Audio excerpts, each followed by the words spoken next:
Good evening, night owls, and welcome to Whisper Crowley, the place where stories linger long after the lights go out. Tonight, we prepared chilling tales paired with the soothing sound of rain to ignite your imagination and make your heart race. If you feel the cold creeping in, tap that like button. It helps keep the shadows alive. Tell us in the comments where you're listening from or share the scariest moment that sent shivers down your spine. Don't forget to subscribe. You wouldn't want to miss what lurks in the darkness ahead. The mysterious plain of Mono Lake. I arrived at Mono Lake with no particular expectation, just the desire for solitude. The world outside had become too noisy, too chaotic, and I needed to escape, if only for a while. The stillness of Mono Lake promised peace, a chance to clear my head. It was early in the morning when I first laid eyes on the water. A thick fog clung to the surface, curling and shifting like a living thing. The mountains surrounding the lake loomed in the distance, their jagged peaks barely visible through the mist. The air was cool, damp with the remnants of the night, and as I stood there, I could hear the soft ripple of water as it lapped against the shore. The town of Lee Vining, small and unassuming, lay a short distance away. I had heard the stories from the locals, tales of a ghostly plane that occasionally appeared above the lake, a relic from World War II. Some said it was the spirit of a bomber that had crashed in the area, its crew forever lost to the depths of the water. Others believed it was simply a trick of the light, a mirage formed by the strange conditions at the lake. I had heard the stories, of course. The old man at the diner had told me over coffee the previous evening. It comes out of the fog, he had said, his voice low and conspiratorial, flies low over the lake, and then disappears into the mist. He had smiled after telling the tale, but there was something in his eyes that suggested he believed it. I chuckled to myself as I walked along the shore. Just local folklore, I muttered. The kind of stories people tell to make the place seem more mysterious, more interesting. I wasn't one to believe in ghosts, much less haunted plains. But as I walked, a strange sensation crept over me. It was subtle at first, a feeling of being watched, but I dismissed it as nothing more than my overactive imagination. I pulled my jacket tighter around me and took another step forward, hoping to shake off the uneasy feeling. That's when I saw it. A shadow, moving low over the water. I froze. It wasn't a bird, too large, too fast. It was something else, something out of place. My heart began to race, and for a moment, I wasn't sure if I had imagined it. I blinked, and the shadow was gone. I exhaled slowly, trying to calm the sudden rush of adrenaline. Just a trick of the fog, I told myself, forcing the thought to make sense in my mind. But even as I tried to rationalize it, I couldn't shake the feeling that something, or someone, was out there, watching me. The following morning, I woke before dawn, a restless sleep that left me feeling more alert than tired. The fog had thickened overnight, shrouding the lake in a heavy blanket of mist. As I stepped outside the cabin, the cool air wrapped around me like a second skin, sending a shiver down my spine despite the warmth of my jacket. The lake stretched out before me, its surface like glass, still, unnaturally still.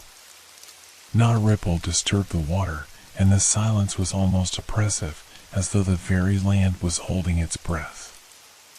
I stood there for a moment, just staring at the vast expanse, unsure of what I was waiting for.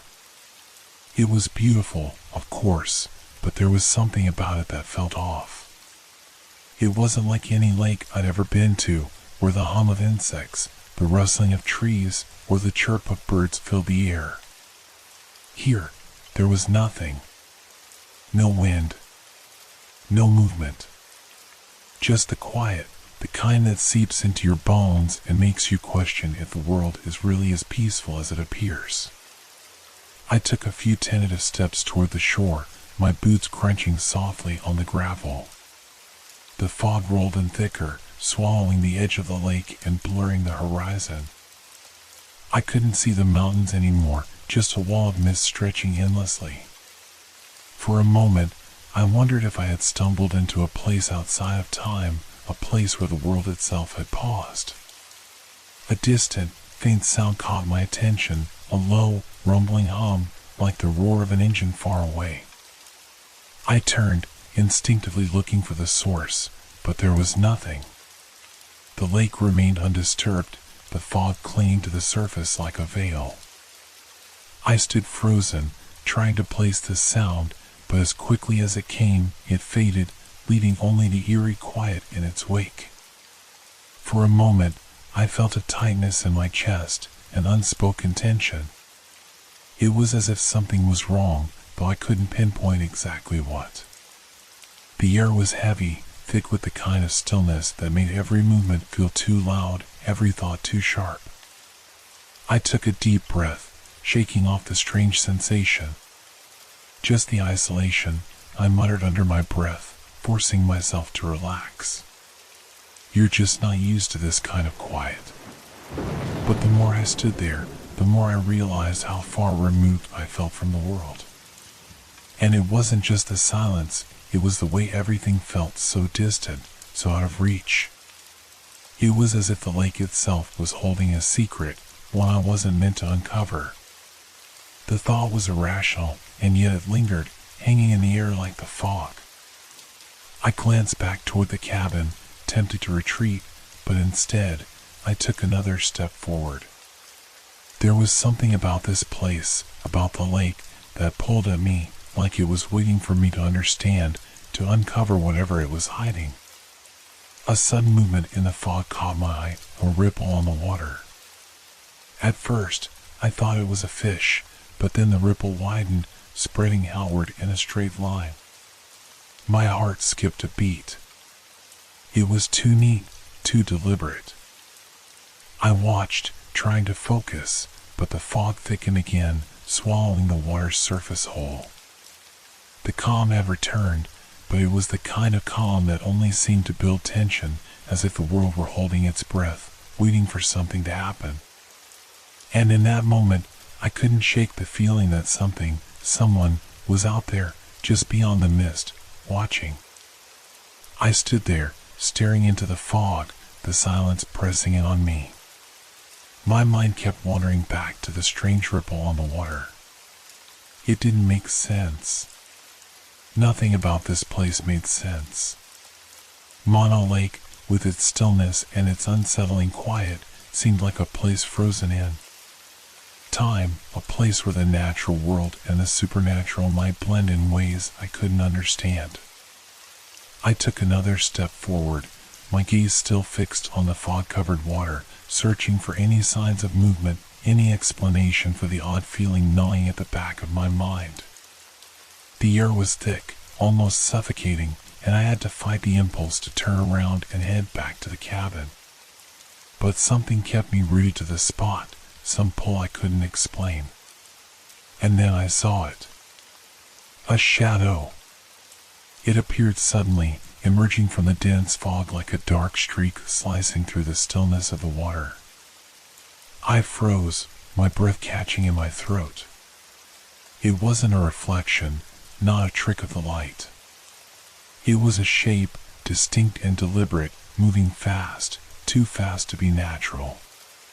The shadow was long, stretching across the water, low and smooth, and for a moment, I thought it might be a bird. But then I saw the speed with which it moved. A bird wouldn't glide that quickly. It wasn't flapping its wings. It was more like something racing, cutting through the air without a sound, low to the surface of the water. I squinted, trying to make sense of what I was seeing. The shadow was unmistakable now, its shape was too defined to be a trick of the mind. It resembled an aircraft, or at least the vague outline of one. A long, narrow silhouette, cutting across the mist with a precision that felt unnerving. My pulse quickened. My mind scrambled for an explanation, but none came. The plane, if it was a plane, seemed impossibly close, yet the fog kept it hidden just enough that I couldn't get a clear view. The outline remained hazy, just a shadow, flickering and shifting. For a moment, I questioned if I had imagined it. Maybe it was just a trick of the fog, my eyes playing games with me. But the shadow kept moving, its speed so unnatural, so abrupt, that I couldn't shake the feeling that I was witnessing something far beyond the ordinary. It darted over the water, its shadow stretching out behind it, and then, just as quickly as it had appeared, it was gone. The mist swallowed it up, erasing the shadow from view. I stood frozen for a long moment, my heart racing in my chest. The air around me seemed to still, as though the lake had held its breath, waiting for the strange apparition to vanish. But now that it was gone, the silence felt even heavier, as if something had just crossed the threshold into this world, and now it was waiting. Watching. I took a deep breath, trying to steady myself, but my hands were trembling. It was just a bird, I told myself. Just a bird in the fog. But deep down, I knew it wasn't. It couldn't be. The shadow had been too deliberate, too fast. I could feel the pull of something, some force that made the hairs on the back of my neck stand on end. Something I couldn't explain. I turned and walked back toward the cabin, my steps quick and unsteady. The peace I had come for felt farther away now, replaced by an unshakable unease. What had I seen? And why did I feel like it wasn't the last time I would see it? As I walked back toward the cabin, the unease that had settled in my chest seemed to grow with each step. The fog had thickened again, rolling across the water in undulating waves, making it harder to see anything clearly. I tried to shake off the feeling that something was wrong, something that didn't belong in this quiet, isolated place. My mind kept circling back to the shadow, to the strange way it had cut through the mist, too fast to be anything natural. I quickened my pace, the gravel beneath my boots crunching sharply in the stillness. The eerie silence hung over the lake like a heavy blanket, and the further I walked, the more I felt like I was being drawn into something I couldn't control. It wasn't until I reached the cabin that I finally let out a breath I hadn't realized I'd been holding. The small wooden structure stood in stark contrast to the mysterious, unnerving world outside. I entered, locking the door behind me and heading straight to the window. I wanted to keep watch, to see if whatever I had glimpsed earlier would reappear. I pressed my hands against the cool glass and stared out at the lake. The fog was still thick, the mist curling and twisting, as if alive. There was no sign of the shadow, no sign of any movement at all. For a moment, I allowed myself to believe it had been nothing. Just a trick of the light, the kind of thing that happens when the fog distorts shapes, making them look like something they're not. I had heard enough about optical illusions in places like this to know that the mind can play tricks on you when you're alone, in the quiet, with nothing to distract you. Still, I couldn't shake the feeling that I wasn't alone. It wasn't just the shadow, it was the weight of the air, the oppressive stillness that made everything feel too quiet, too controlled. The lake seemed to be holding its breath, waiting for something. I turned away from the window, my mind racing. It's nothing, I told myself again. Just fog. Shadows. The mind playing tricks. But even as I tried to convince myself, I felt a tug of doubt. Something about the shadow had felt different. The way it had moved, so fast, so purposeful, wasn't like anything natural. Birds don't move that quickly, and I couldn't imagine anything else that could have created such a shadow, so precise and dark. I shook my head, trying to clear my thoughts. I needed to stop obsessing over it. This was supposed to be a break, a chance to relax and recharge. But now, all I could think about was that shadow, the strange, fleeting shape that had cut through the fog like an omen. The thought nagged at me, pulling at my thoughts, distracting me. I glanced back out the window, half expecting to see the shadow again, to feel that same jolt of fear shoot through me. But there was nothing. The lake remained still, the fog rolling lazily across the surface, as though mocking my earlier fears. I turned away from the window, still unsure of what I had seen. I tried to focus on the peaceful surroundings, the gentle quiet that was meant to calm my nerves, but the unease lingered. It was a feeling I couldn't shake, like something was out there, just beyond the mist, waiting. I sighed and settled into the chair near the window. "It's just a shadow," I muttered under my breath. "A trick of the light." But even as I said the words, a part of me wasn't convinced. And as the fog swirled outside, I couldn't help but feel that I hadn't seen the last of whatever it was that had haunted the lake.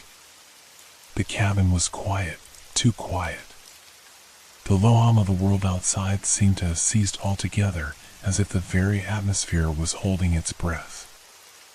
I sat by the window, staring at the fog-covered lake, trying to convince myself that what I had seen earlier was nothing more than a trick of the mist, my imagination running wild in the isolation of this place. But then, without warning, the temperature dropped. It was sudden, like stepping into a cold room after being in warmth. A chill swept through the cabin, creeping over my skin, numbing my fingers as I sat frozen in place. I shivered involuntarily, a chill that sank deeper than just the air around me. It felt unnatural.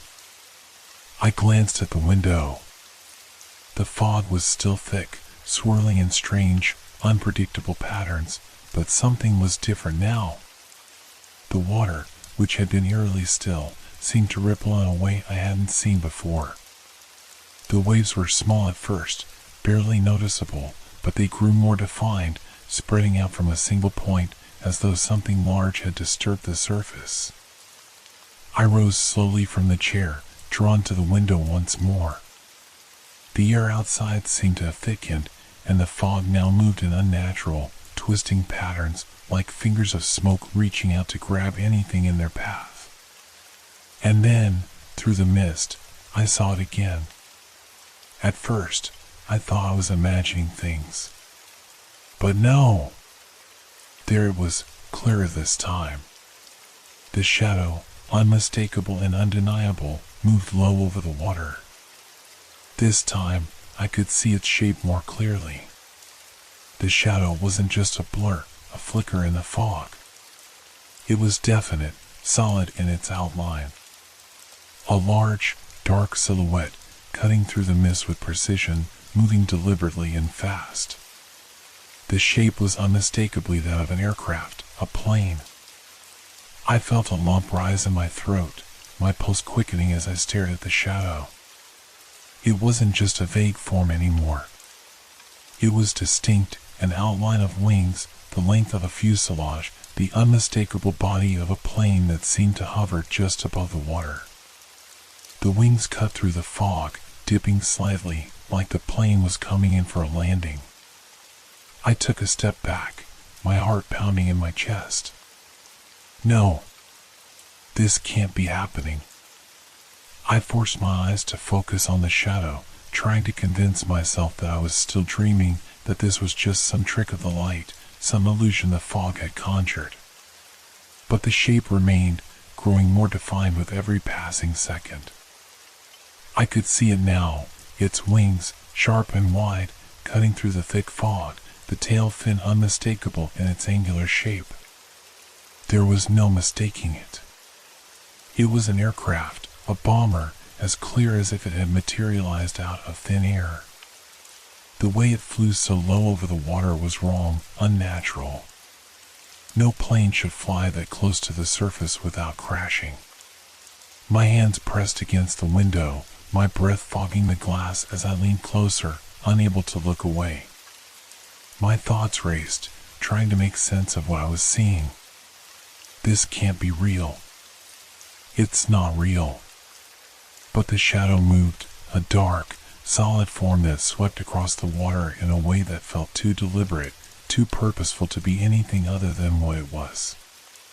It was as if the plane was alive, trapped in some kind of endless loop, repeating its final moments, circling back through the fog as though it couldn't find a way out. The aircraft dipped lower, the shadow growing larger on the water's surface, its outline cutting through the mist with eerie clarity. I stood frozen, unable to tear my eyes away from this spectacle, as the shadow seemed to hover over the water for a brief moment before disappearing, vanishing into the fog as quickly as it had appeared. The chill in the air lingered, settling deep into my bones. My breath was shallow, my body tense as if I had been holding it for too long. The shadow, the plane, it was gone, but the unease remained. I backed away from the window, trembling, unsure of what to do next. My mind was in turmoil, trying to piece together the fragments of what I had just witnessed. Had it been real? But no matter how I tried to reason with myself, one thing was certain: the shadow was not a figment of my imagination. It was real. Whatever it was real. And it was still out there, somewhere in the fog. Watching. Waiting. The morning after the strange encounter by the lake, I tried to shake off the unease that clung to me. I told myself it was just the isolation, the fog, maybe even exhaustion playing tricks on my mind. But deep down, I knew it was more than that. The shadow, the unmistakable shape of the aircraft, there was something real about it. Something that didn't belong. Determined to find some explanation, I decided to visit the small town near Mono Lake, hoping that a conversation with the locals might shed some light on the mystery. It wasn't much of a town, just a handful of buildings clustered together, with a general store, a diner, and a few scattered houses. It felt like a place stuck in time, where everyone knew everyone, and nothing much ever changed. The moment I stepped into the diner, I felt the weight of the town's silence. The air was thick with the scent of coffee and frying bacon, but the conversation stopped when I entered, the room falling into a brief hush. A few sets of eyes turned my way before returning to their meals, but no one spoke.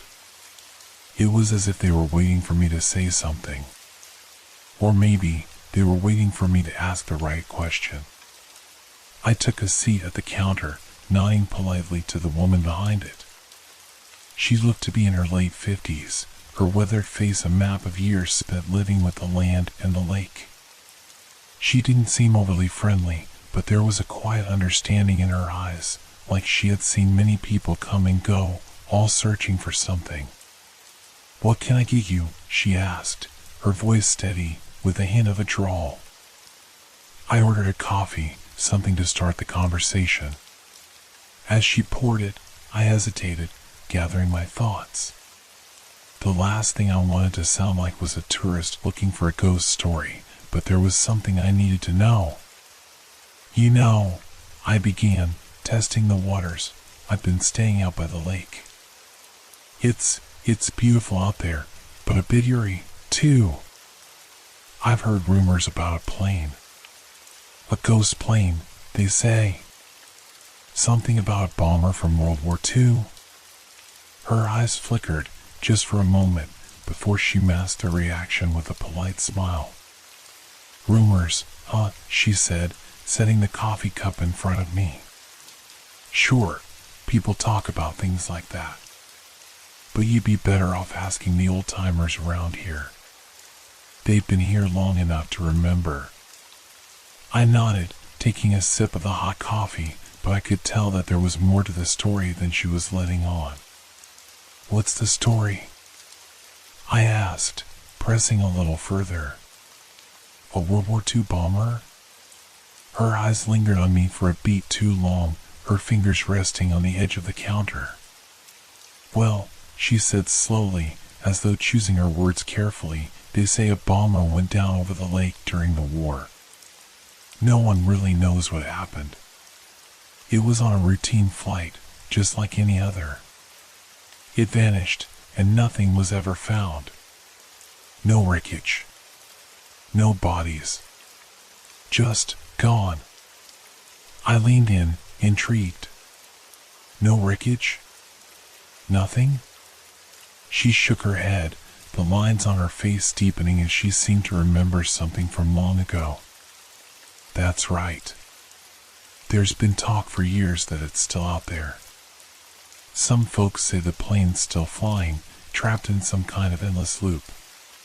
Some say it's the ghost of the crew, cursed for whatever happened. But those are just stories. Old stories. I could tell that she wasn't entirely convinced by her own words, but she wasn't ready to share any more. It was clear that there was something unsettling about this tale, something that had kept the locals wary of the subject for as long as anyone could remember.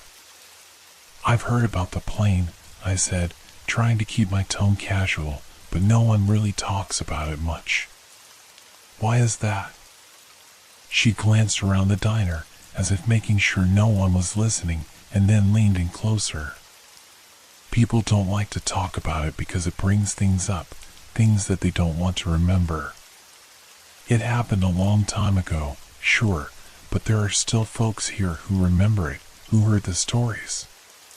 Some of them are too scared to talk about it, even now. I took another sip of my coffee, my mind racing. The idea of a missing bomber, a plane that had vanished into the mist of time and never been found, it fit with what I had seen. The shadow over the lake, the way it had moved, the feeling of something ancient, caught in a loop, it was starting to make sense. I pressed on, my curiosity growing despite the fear that tugged at the edges of my mind. Do you think it's true? The ghost plane? She met my gaze, her expression unreadable. I don't know what to believe anymore. But I've lived here long enough to know that some things don't just disappear. Not without a trace. And if you're out by that lake long enough, you'll see things. Things that don't fit with the world you know. The conversation seemed to come to an end there, the air between us heavy with unspoken truths. I left the diner feeling more unsettled than when I had arrived. The whispers of the past, the stories that clung to the lake and its waters, were beginning to take on a darker, more tangible form. It was clear now that whatever I had seen was no mere accident. There was a connection to the past, something buried deep beneath the surface of Mono Lake. I had come to the lake to find peace, to escape the noise of the world. But now, I was beginning to wonder if peace was the last thing this place would offer. The next day, I decided to take a walk around the edge of the lake, hoping the fresh air would clear my mind. The fog had lifted, but the place still felt heavy with secrets. As I made my way along the path, the quiet of the morning enveloped me once again. The lake stretched out before me, its waters smooth and still, reflecting the distant mountains in a hauntingly perfect mirror. It was on this walk that I ran into the old man. He was sitting on a weathered bench near the water, an old fishing rod resting in his hands, though I couldn't see any line or bait attached. His clothes were tattered, his face a maze of wrinkles, but his eyes, their sharpness caught me off guard. They were the eyes of someone who had seen much in life, someone who had lived through things most people wouldn't understand. I hesitated as I approached, unsure if I should interrupt his solitude. But as I neared, he looked up, his gaze steady. "Morning," he said, his voice rough, as though he hadn't spoken in days. There was something about the way he looked at me, like he knew exactly why I was there. "Morning," I replied, taking a tentative step closer. "Beautiful day, isn't it?" The old man nodded slowly, but there was a glint of something else in his eyes, something that made me uneasy. "Ain't it? Peaceful, sure, but the lake's got a way of hiding its truth. People come here looking for peace, but they leave with something else. I frowned, wondering if I was about to get another of the town's strange, cryptic warnings. "You're not from around here," he said, as if it were obvious. I nodded. "No. Just visiting. I'm staying by the lake for a few days." His eyes narrowed as if he was sizing me up, weighing something in his mind. "You've heard the stories, then, about the plane." I felt a cold chill run down my spine, but I didn't let it show. "Yeah, I've heard a bit. A World War II bomber that disappeared over the lake." The man's face darkened at the mention of it. His hands gripped the fishing rod a little tighter, his knuckles turning white. "More than a bit," he muttered under his breath, almost as if he was speaking to himself. "That plane, it ain't just a story. It's real. It's still out there." I took a step closer, my curiosity getting the better of me. "You seen it?" The old man looked at me with an intensity that sent a shiver through my bones. "Seen it? I've felt it. Long ago, when I was just a boy, I saw that plane myself. Right over the lake, just like you said. Low. Too low. It didn't belong. It was a bomber, you could tell by the shape. But there was something off about it. Something wrong." He paused, his voice dropping to a near whisper. "It wasn't like a plane that crashes. No wreckage. No pieces of it floating. It was just gone.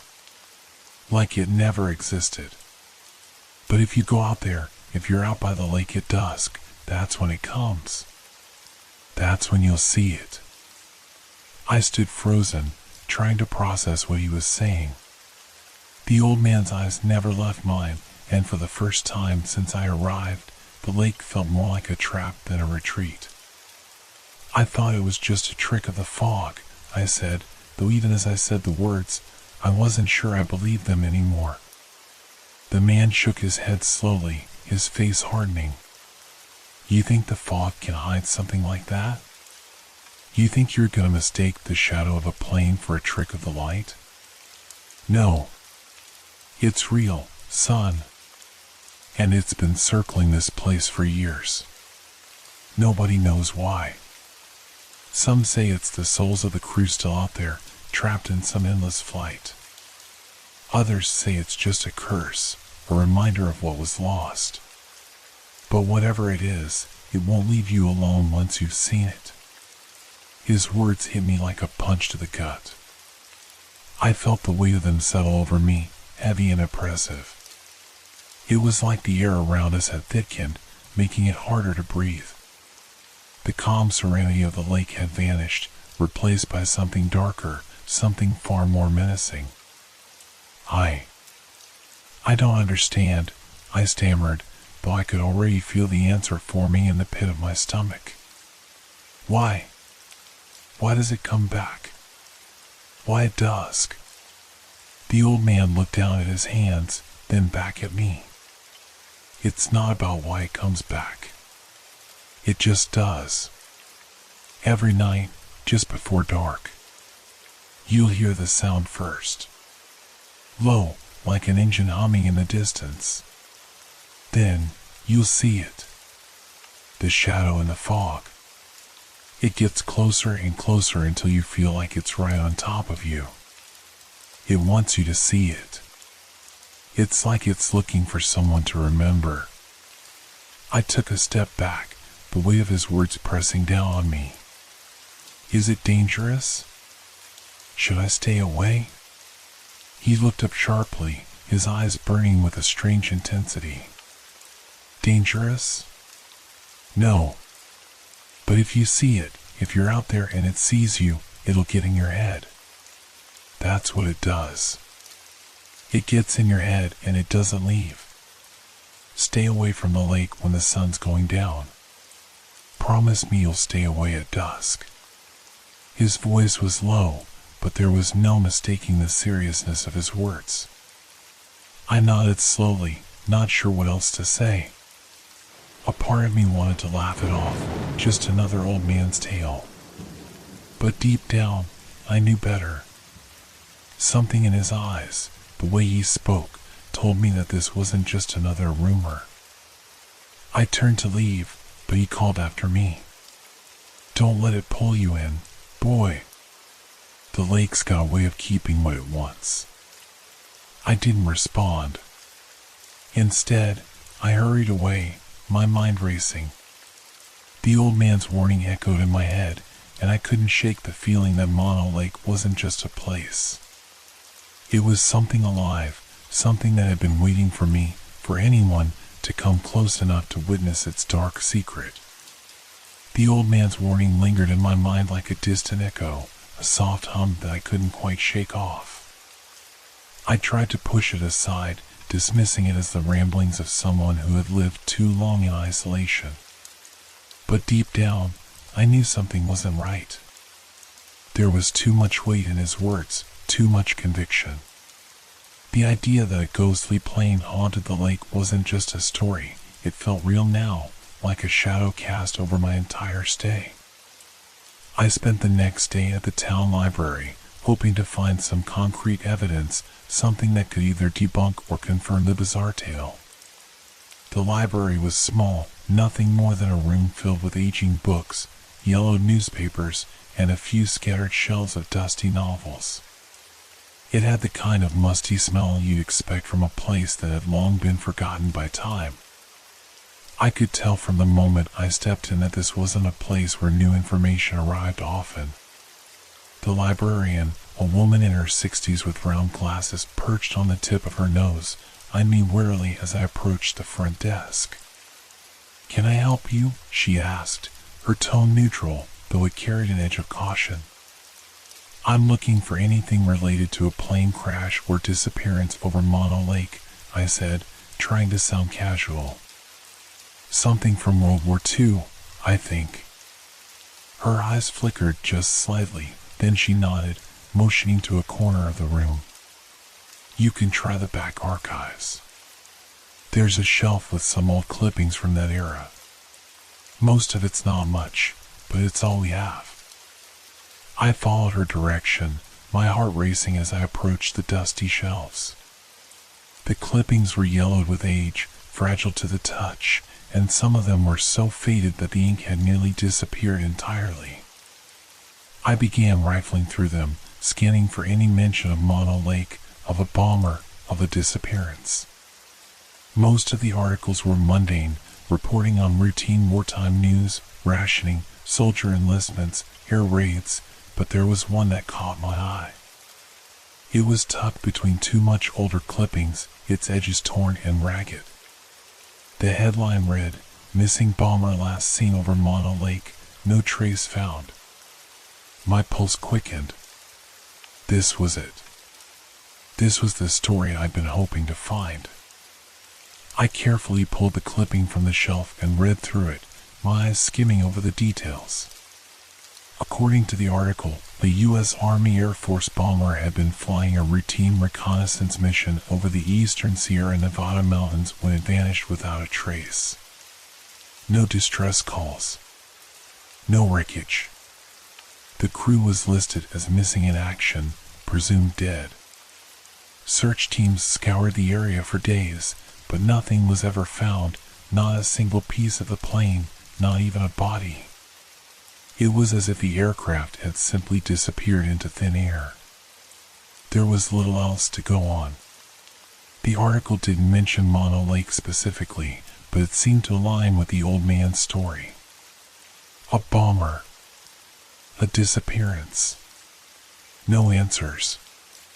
The coincidence was too eerie to ignore. I glanced up from the article, my mind racing. The shadow I had seen over the lake, the sensation of something ancient and trapped, it all began to make sense. If this was true, if the plane had vanished in this exact area, it could explain the strange phenomenon I had witnessed. The lake had to be connected. But the article ended abruptly, offering no further explanation, no follow-up on the investigation, or any attempts to recover the missing bomber. The lack of closure in the story sent a chill through me, as though the answers had been deliberately buried, left incomplete.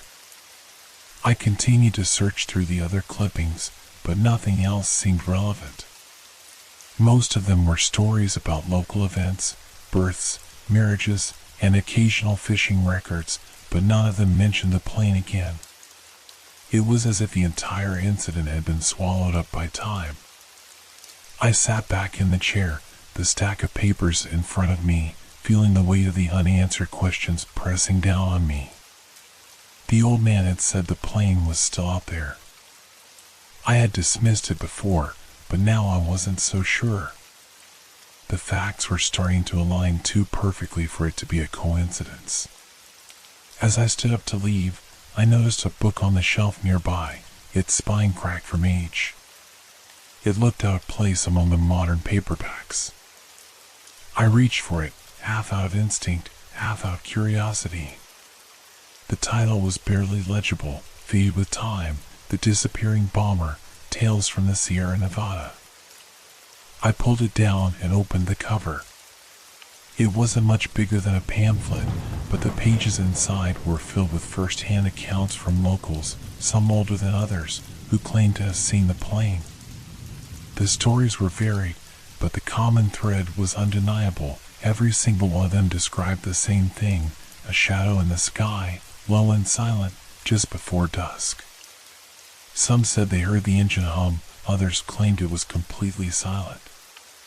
But all of them said it left them with a feeling of dread, a sense that something was terribly wrong. I read until the sun began to set, my mind racing with the implications. The lake, the bomber, the ghostly plane, it was all connected. The coincidences were too many to ignore, too eerily precise. But there was something else, something more troubling that I couldn't put my finger on. What did this plane want? Why was it still coming back after all these years? As I left the library, the weight of the stories followed me. There was no denying it anymore. Mono Lake wasn't just a place of beauty or tranquility. It was a place haunted by the past, by a tragedy that refused to be forgotten. And the more I learned, the less I could ignore the feeling that I was being pulled deeper into its grasp. That evening, I found myself at the local bar, hoping to drown out the unease that had settled deep in my chest. The place was dimly lit, a haze of smoke hanging in the air, and the hum of quiet conversation filled the space. The bartender, a man with a salt and pepper beard and a permanent frown, nodded at me as I stepped up to the bar.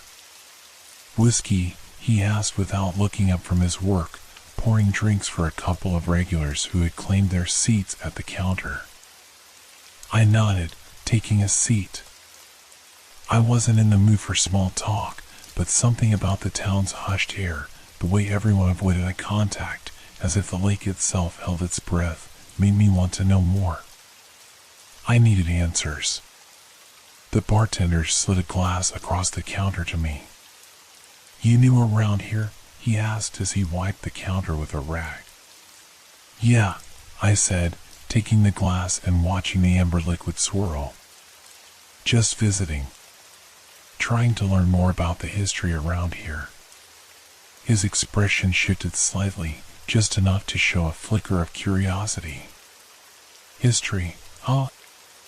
You looking for stories or ghosts?" I chuckled nervously, unsure of how to respond. "A little bit of both, I guess." He grunted in response, then turned to serve the next customer. But something in the air shifted, and the low hum of the bar seemed to change. The few scattered conversations stopped.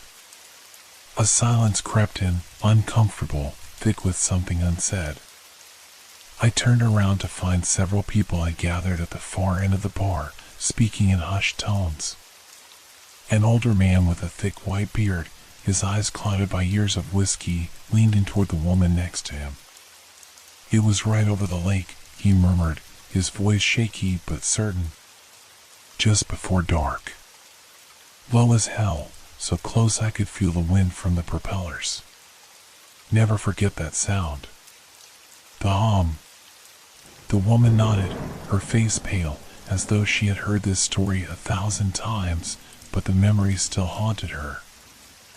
I thought it was just a trick of the light, she said, her voice barely above a whisper. But then it was real, and I couldn't shake it. Couldn't sleep for days. I leaned forward slightly, straining to hear. The bartender returned with a fresh drink for another patron, and, as he set it down, I caught a glance of him. His face was more serious than I had seen before, almost somber.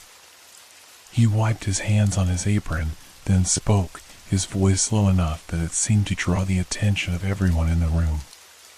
You folks know about the plane, don't you? His question was almost rhetorical, as if everyone in the bar had heard the stories 100 times. A man in a leather jacket nodded slowly. Hell, we've all seen it. It doesn't come around often, but when it does, it's always the same. Feels like the air itself is thicker, like you're being watched. The others around the table murmured in agreement, their eyes flicking nervously to the door, as if expecting something to happen. The room felt charged now, the unease palpable. Even the clinking of glass seemed too loud in the silence. It's not just the sight of it, the older man with the white beard continued, his eyes distant. It's the feeling. Like you're being drawn in, like you're in the thing's sights. I don't know how to explain it, but it's not something you forget. The woman beside him leaned forward, her voice shaking as she added, it's not just one person. When you see it, it's like a curse. It's not random either. People I know have seen it, and it always happens around dusk. Always. She swallowed hard, as though trying to push back the memory. I've never been able to go back to the lake after that night. I swear, something followed me. It's like the plane's always watching. The tension in the bar was thick enough to slice through. The bartender shot a glance at the group, then at me, and his lips tightened as if he was reluctant to say more. But the silence was too much to bear. You don't think it's a coincidence, do you? I asked, not sure why I was pushing the conversation, but feeling an undeniable pull to understand more. The group turned toward me, their eyes narrowing, weighing me, before the leather-jacketed man spoke again. You've seen it, haven't you? I shook my head, but the truth was, I wasn't sure anymore. I hadn't seen it again since that morning, but I couldn't shake the feeling that I was being led into something I didn't fully understand. Something I couldn't escape. I'm just trying to figure out what's going on, I said quietly, my voice betraying my confusion.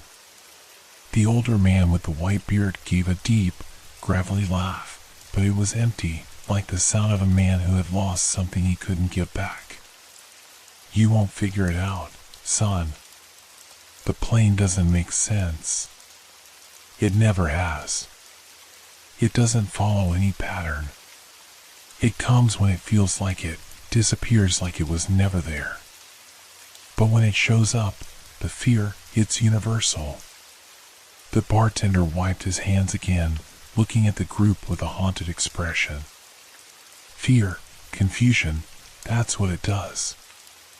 Makes you doubt yourself. It's like you're seeing it, but at the same time, you're not. You know what I mean?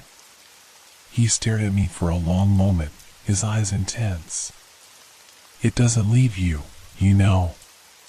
Even after it's gone. Something inside you changes. You feel it every time you close your eyes. The conversation seemed to die there, as if the room had reached some unspoken consensus. Everyone fell silent, lost in their own thoughts, the air thick with the shared understanding of something that could not be explained, something that had become part of their lives, their history, whether they wanted it to be or not. I finished my drink, the warmth of the whiskey doing little to calm the growing unease in my chest. The plane wasn't just an oddity. It wasn't a story of a past tragedy. It was a living presence, something that latched onto people, distorted their perceptions, and left them with nothing but fear and confusion. As I stood to leave, the bartender spoke again, his voice softer now, almost as if warning me. Just remember what I said. If you're out there at dusk and you see the shadow, don't follow it. Just turn around and walk away. I nodded, though the warning felt almost too late. The lake wasn't just a beautiful spot anymore. It had become a place where time and memory blurred into something darker, something more dangerous than I had ever imagined. And I was getting closer to understanding why. The sun was dipping lower in the sky when I left the bar, a faint orange glow casting long shadows across the town. The warning from the bartender, the others in the bar, the stories of fear and confusion, they all echoed in my mind, but they only spurred me forward. I had to know more. I couldn't leave without understanding what was happening at Mono Lake. Something inside me pushed me toward it, as if the answers were waiting just beyond the horizon. I drove the short distance to the lake, my hands gripping the steering wheel tight, my mind buzzing with a mix of curiosity and dread. The road leading to the lake was winding, surrounded by dense trees that cast dark silhouettes against the fading light. The further I drove, the more the air seemed to shift, as if the very landscape was holding its breath. By the time I reached the lake, dusk had fully settled, the sky a deep, inky blue with only the faintest hint of the sun's last remnants. The lake stretched before me, still and calm, reflecting the growing darkness like a black mirror. The surrounding mountains loomed, their outlines blurred by the thickening night. I parked the car and stepped out, the gravel crunching underfoot, the cold air biting at my skin. I could hear nothing but the rustling of the trees and the distant calls of night birds. It was peaceful in a way that felt almost wrong, too still, too quiet, as if the lake itself was waiting, watching. A part of me, the rational part, told me to turn around. The warnings, the stories, they all pointed to one thing: the lake was dangerous at night, especially as the shadows lengthened and the hour of the plane's appearance drew near. But I ignored it. The pull to understand was stronger than the fear, stronger than any rational thought. I walked closer to the water's edge, my boots making soft thuds against the earth. The moon had risen higher now, casting its pale light across the lake, making the surface gleam in the silence. I stood there for a long moment, staring into the water, watching the ripples distort the reflection of the stars. I couldn't help but think about the bomber, the people who had seen it, the way they spoke about it. There was something about the way the shadow moved across the lake that had felt wrong, too deliberate, too purposeful. And then, just as I was beginning to feel the unease creep back, I heard it. At first, it was nothing more than a faint hum, a vibration in the air. Almost imperceptible. My heart skipped a beat. The hum grew louder, gradually, but in such a way that it seemed to come from nowhere and everywhere at once. It was the kind of sound you feel deep in your chest rather than hear with your ears. I froze, my breath catching in my throat. The shadow appeared, low and dark against the pale blue of the sky. I had barely registered it before the air around me grew heavy, thick with an oppressive weight. My body tensed, the hairs on the back of my neck standing on end. It was the same sensation I had felt that morning when I first saw the plane's shadow, but now it was worse, closer, more real. I stepped back instinctively, my heart pounding in my chest. The hum of the plane's engines grew louder, more distinct. This time, there was no mistaking it. It was the unmistakable sound of an aircraft, but there was something wrong with it, something off, like it wasn't truly there but rather an echo of something long past. The shadow drifted across the lake, moving just above the water's surface, impossibly low. I could make out the outline of the wings, the jagged shape of the fuselage. It wasn't a dream or an illusion. It was real, but at the same time, it felt like a memory, a moment frozen in time, playing itself out over and over again. The plane didn't move like a living thing, it moved like it was trapped in a loop, a tragic cycle from which it couldn't escape. I stood there, frozen, unable to tear my eyes away. The hum grew louder still, vibrating through the air, through my bones. I could feel the fear creeping up my spine, but I couldn't move. I couldn't look away. And then, just as quickly as it had appeared, the plane's shadow began to fade, dissolving into the thickening darkness of the night. The hum faded with it, and the lake returned to its unnatural stillness. The echo of the engines lingered in the air for a moment longer, but then it was gone, leaving only the sound of the wind and the distant rustling of the trees. I stood there in the quiet, my chest heaving, my mind racing to process what I had just witnessed. Was it the same plane? The one from the stories, the one that had disappeared all those years ago? The shadow of the bomber, it had looked so real, so alive. But then again, everything about it felt unreal, as if I had just glimpsed something from another time, something that didn't belong in this world. I couldn't stay here any longer. I had come for answers, but I wasn't sure if I had found them or if I had only fallen deeper into a mystery that I couldn't escape. As I turned to leave, I caught one last glimpse of the water's surface, now smooth again, reflecting the stars like nothing had ever happened. But the air was thick with the feeling of something unsettled. Something still waiting. I drove back to town in a daze, my mind whirling. The lake had returned to its tranquil state, but the images of the shadow, the hum, the oppressive feeling, none of it would leave me. I had found the plane, but I hadn't found the answers. And somehow, I knew that I had just crossed a line. That shadow wasn't just a ghost, it was a warning, a call to something that was far from over. And I wasn't sure I could walk away from it now. The drive back to the lake felt like a blur.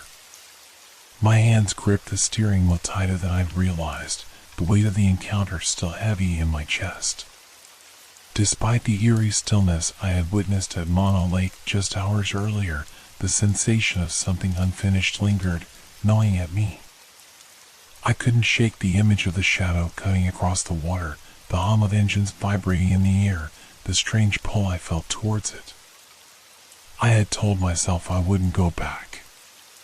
The warnings from the locals, the strange tales they shared, all should have been enough to convince me to stay away. But as the evening drew near, I found myself behind the wheel again, heading back toward the lake. The sun was beginning its slow descent toward the horizon, casting long, thin shadows across the landscape.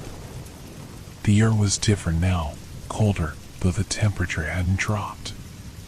It was as if the very atmosphere had thickened, pressing down on the earth.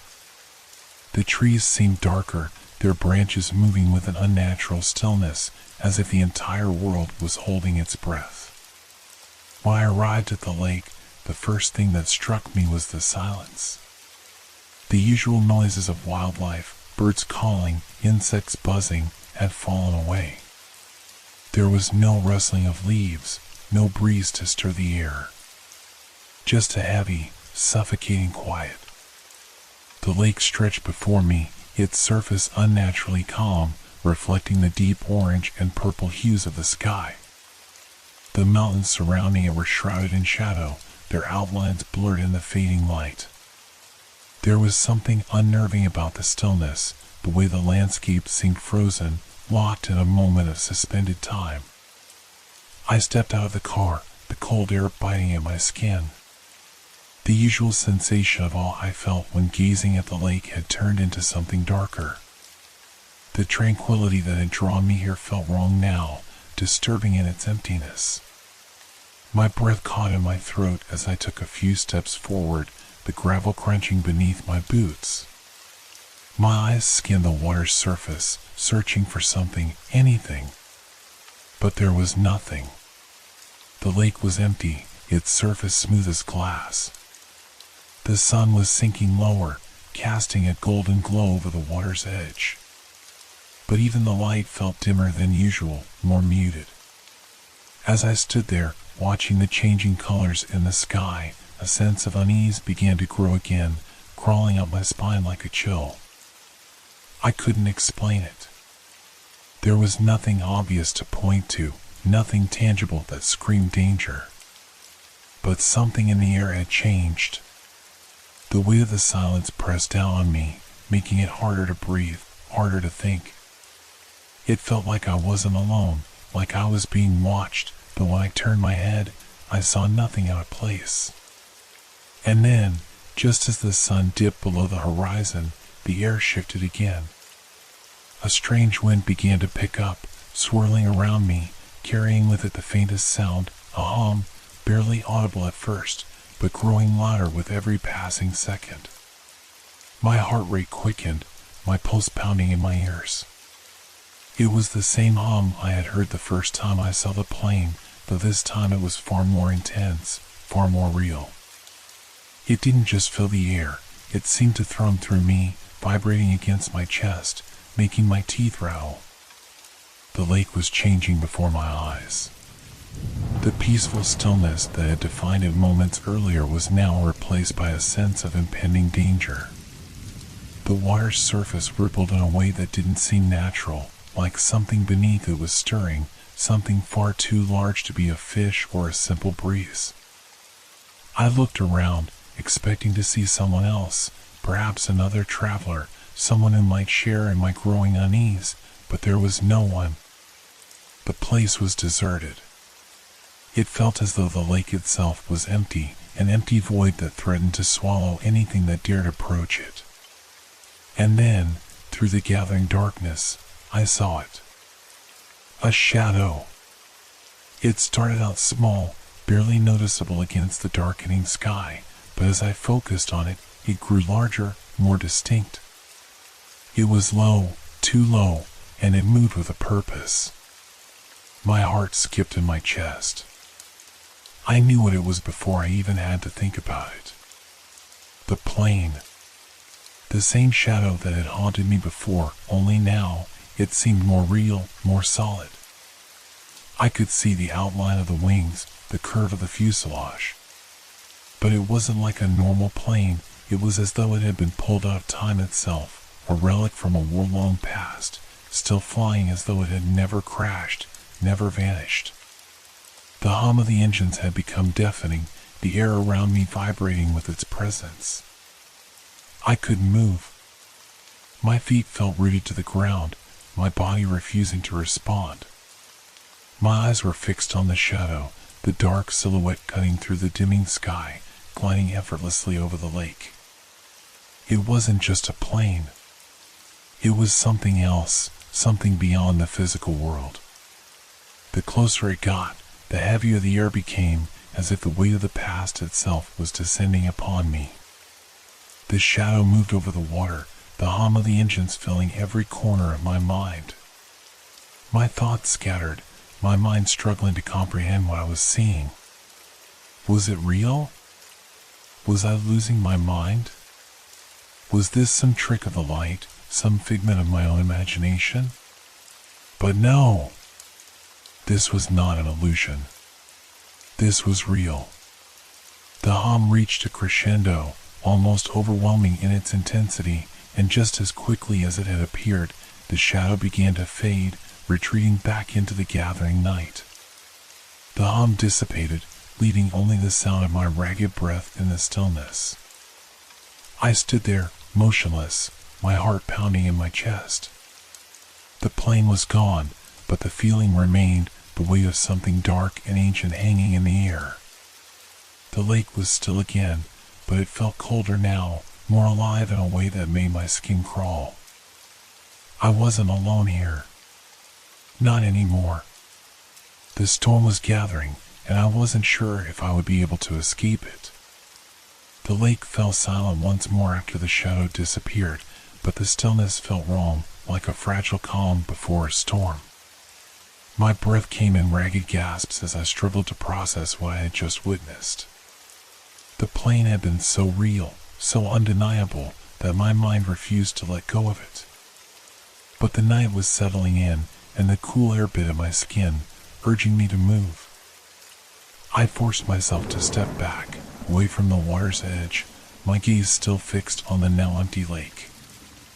I had to rationalize it. There was a logical explanation, wasn't there? Maybe the shadow was just a trick of the light.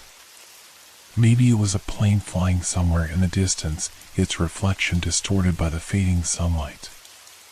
No, I thought to myself, I had seen it too clearly, felt the hum too deeply for it to be anything but real. The air grew heavier, thicker with every passing moment. I took a few hesitant steps back toward the car, my mind spinning with the strange sensations that were building inside me. But just as I reached for the door, a soft sound broke the silence. A faint ripple across the water. At first, it was subtle, just the tiniest shift in the surface, like the smallest gust of wind had touched it. But then came another and another. Each wave was followed by a faint murmur.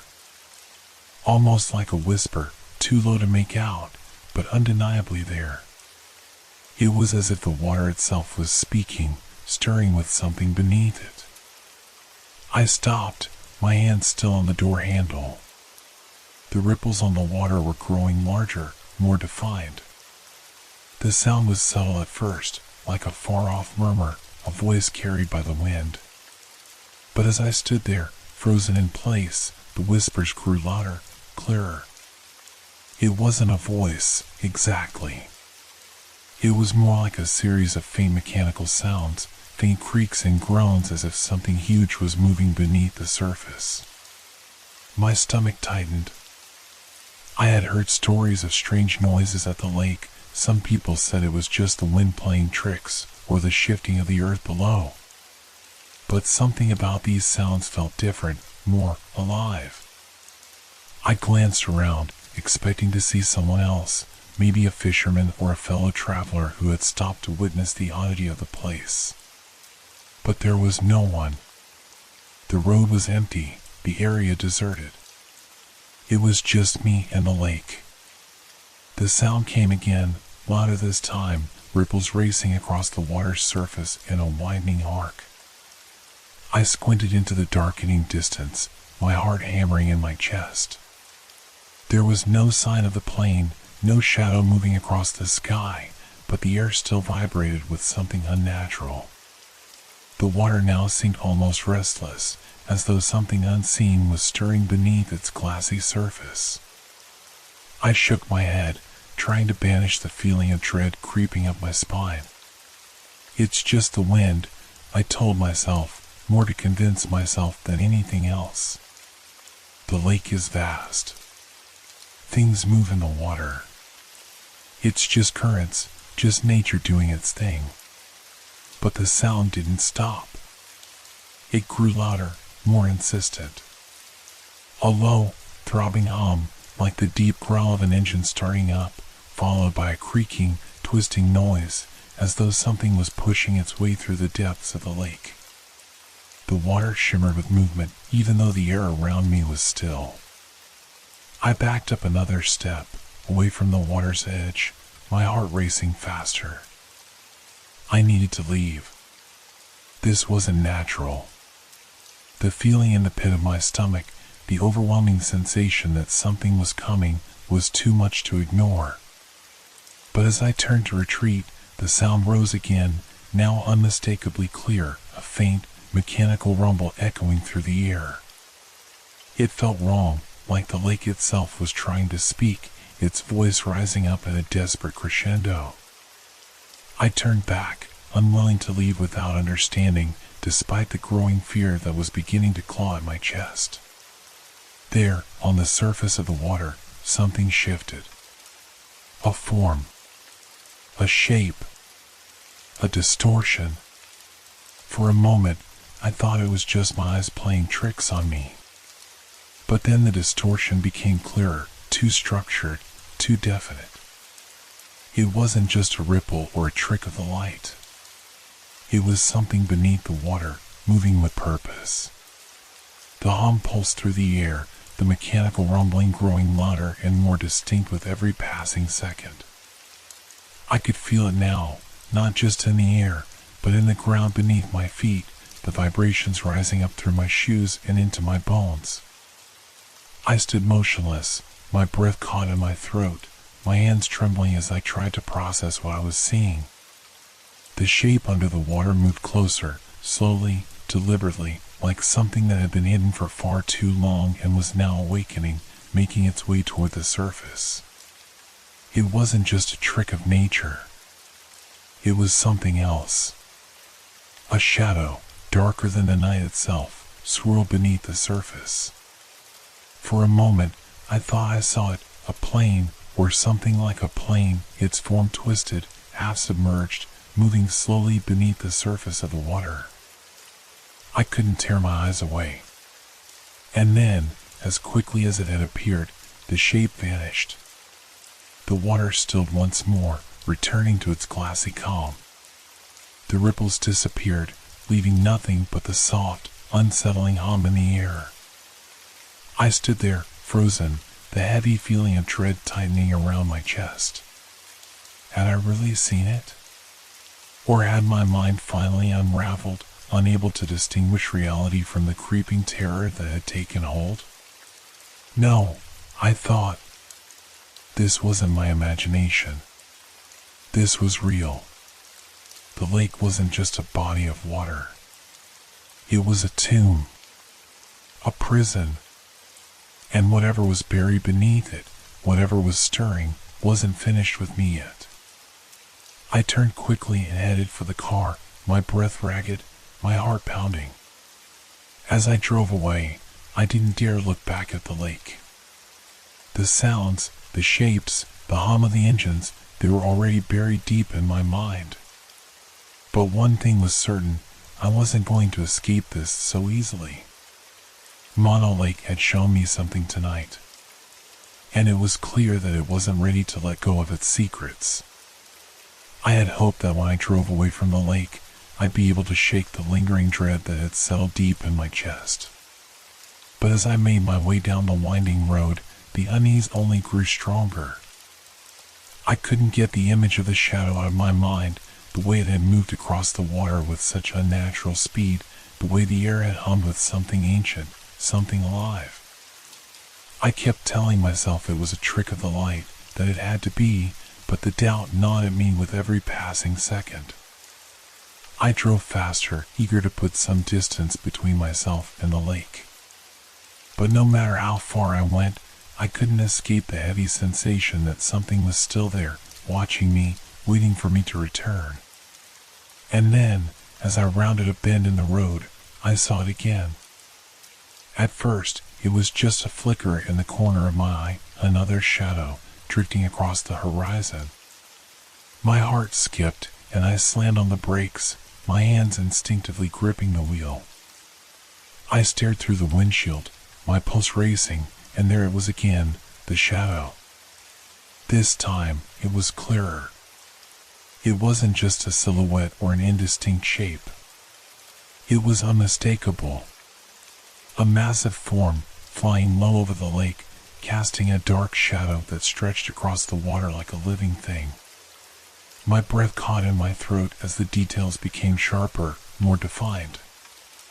I could see the outline of wings, broad and heavy, slicing through the evening air. The deep, angular body of the plane. The engines, still echoing their haunting hum. It was a bomber. A World War II-era bomber, unmistakable in its shape and design. My heart pounded in my chest as I stared at the plane, transfixed by the sight. It flew so low, I could see the details of its fuselage, scuff marks, the faint outline of what might have been paint, long faded by time. The engines roared, the hum filling the air, so loud it vibrated in my bones. The plane was there, real, flying above the water as if it had never disappeared, never crashed. It moved like it belonged, as if it had always been there, caught in an endless loop, bound to repeat the same fateful flight. I watched in horror as it flew closer, its shadow stretching farther, consuming the surface of the lake. I could feel the weight of it in my chest, the oppressive force of its presence, the way the air around me grew heavier, like the world itself was holding its breath. The plane was so low now, it seemed as though it might crash into the water. It was flying just above the surface, its wings cutting through the air with a sickening finality, as though it was trapped in the same moment of time that had taken it from the world decades ago. I couldn't move. I couldn't breathe. The sight before me was so vivid, so real, that it felt as though the fabric of reality itself was warping, bending under the weight of this ancient apparition. The roar of the engines was deafening, the sound so powerful that I could feel it in the pit of my stomach, reverberating through the car, through the ground beneath me. The bomber passed directly overhead, so close I could almost reach out and touch it. The noise, the rumble of its engines, drowned out everything else. For a moment, I thought I could see figures inside the cockpit, dark, shadowy shapes moving in the dim light, but just as quickly, the plane soared past, disappearing over the water. The hum of its engines faded, but the weight of it remained in the air, thick and oppressive. I sat frozen in my car, my mind racing, my heart hammering in my chest. I couldn't process what I had just seen. It wasn't possible. The plane had vanished over the lake years ago. Everyone knew that. The stories, the rumors, they were just that. Stories. But now, standing there, I knew. This wasn't just a story. This wasn't a memory or a ghost. The plane had come back. It hadn't disappeared. It hadn't crashed.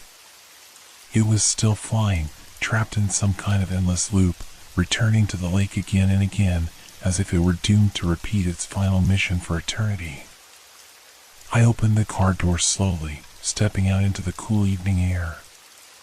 My legs felt weak beneath me, my body shaking with a mixture of fear and disbelief. I had seen it. There was no denying it. The bomber had flown over the lake, just like the stories said. But it wasn't just an apparition. It was real, or at least it felt real. A part of me wanted to turn and run, to drive away as fast as I could, but I knew I couldn't. Something was drawing me back. The feeling that I needed to understand, that I had to know what was going on, pushed me forward. I turned to look at the lake again, searching the surface, my eyes scanning the horizon for any sign of the bomber, any hint that it might return. The sky was darkening, the last remnants of sunlight fading away, but there was no sign of the plane. It was gone, for now. But the fear remained. The sound of the engines echoed in my mind, and I knew deep down that it wasn't over. The bomber would return. It always did. I glanced at the road behind me, considering whether to leave, whether to run from this madness. But something told me I wouldn't escape this. I was already part of the story now, a witness to something beyond explanation. And somehow, deep in my gut, I knew that the lake would call me back again. The storm was just beginning. I stood there, frozen, my heart thundering in my chest as the hum of the bomber's engines still reverberated in my bones. It was as though the very air around me was charged with the energy of the plane's passage, as though it had left a mark on the world itself, a mark I couldn't shake. The darkness of the lake seemed to draw in closer, its waters still and unyielding, as if waiting for something, waiting for me.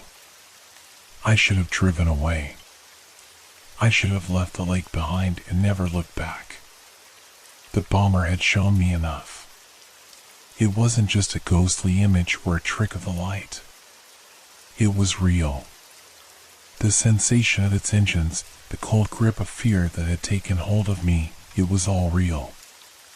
And the thought of going near the water again, of letting myself be drawn into whatever dark force lingered there, made my stomach twist in protest. But even as I told myself to leave, a pull, a magnetic force, seemed to grow inside me, stronger with each passing moment. The urge to approach the water, to walk toward the place where the plane had vanished, was overwhelming. It wasn't just curiosity.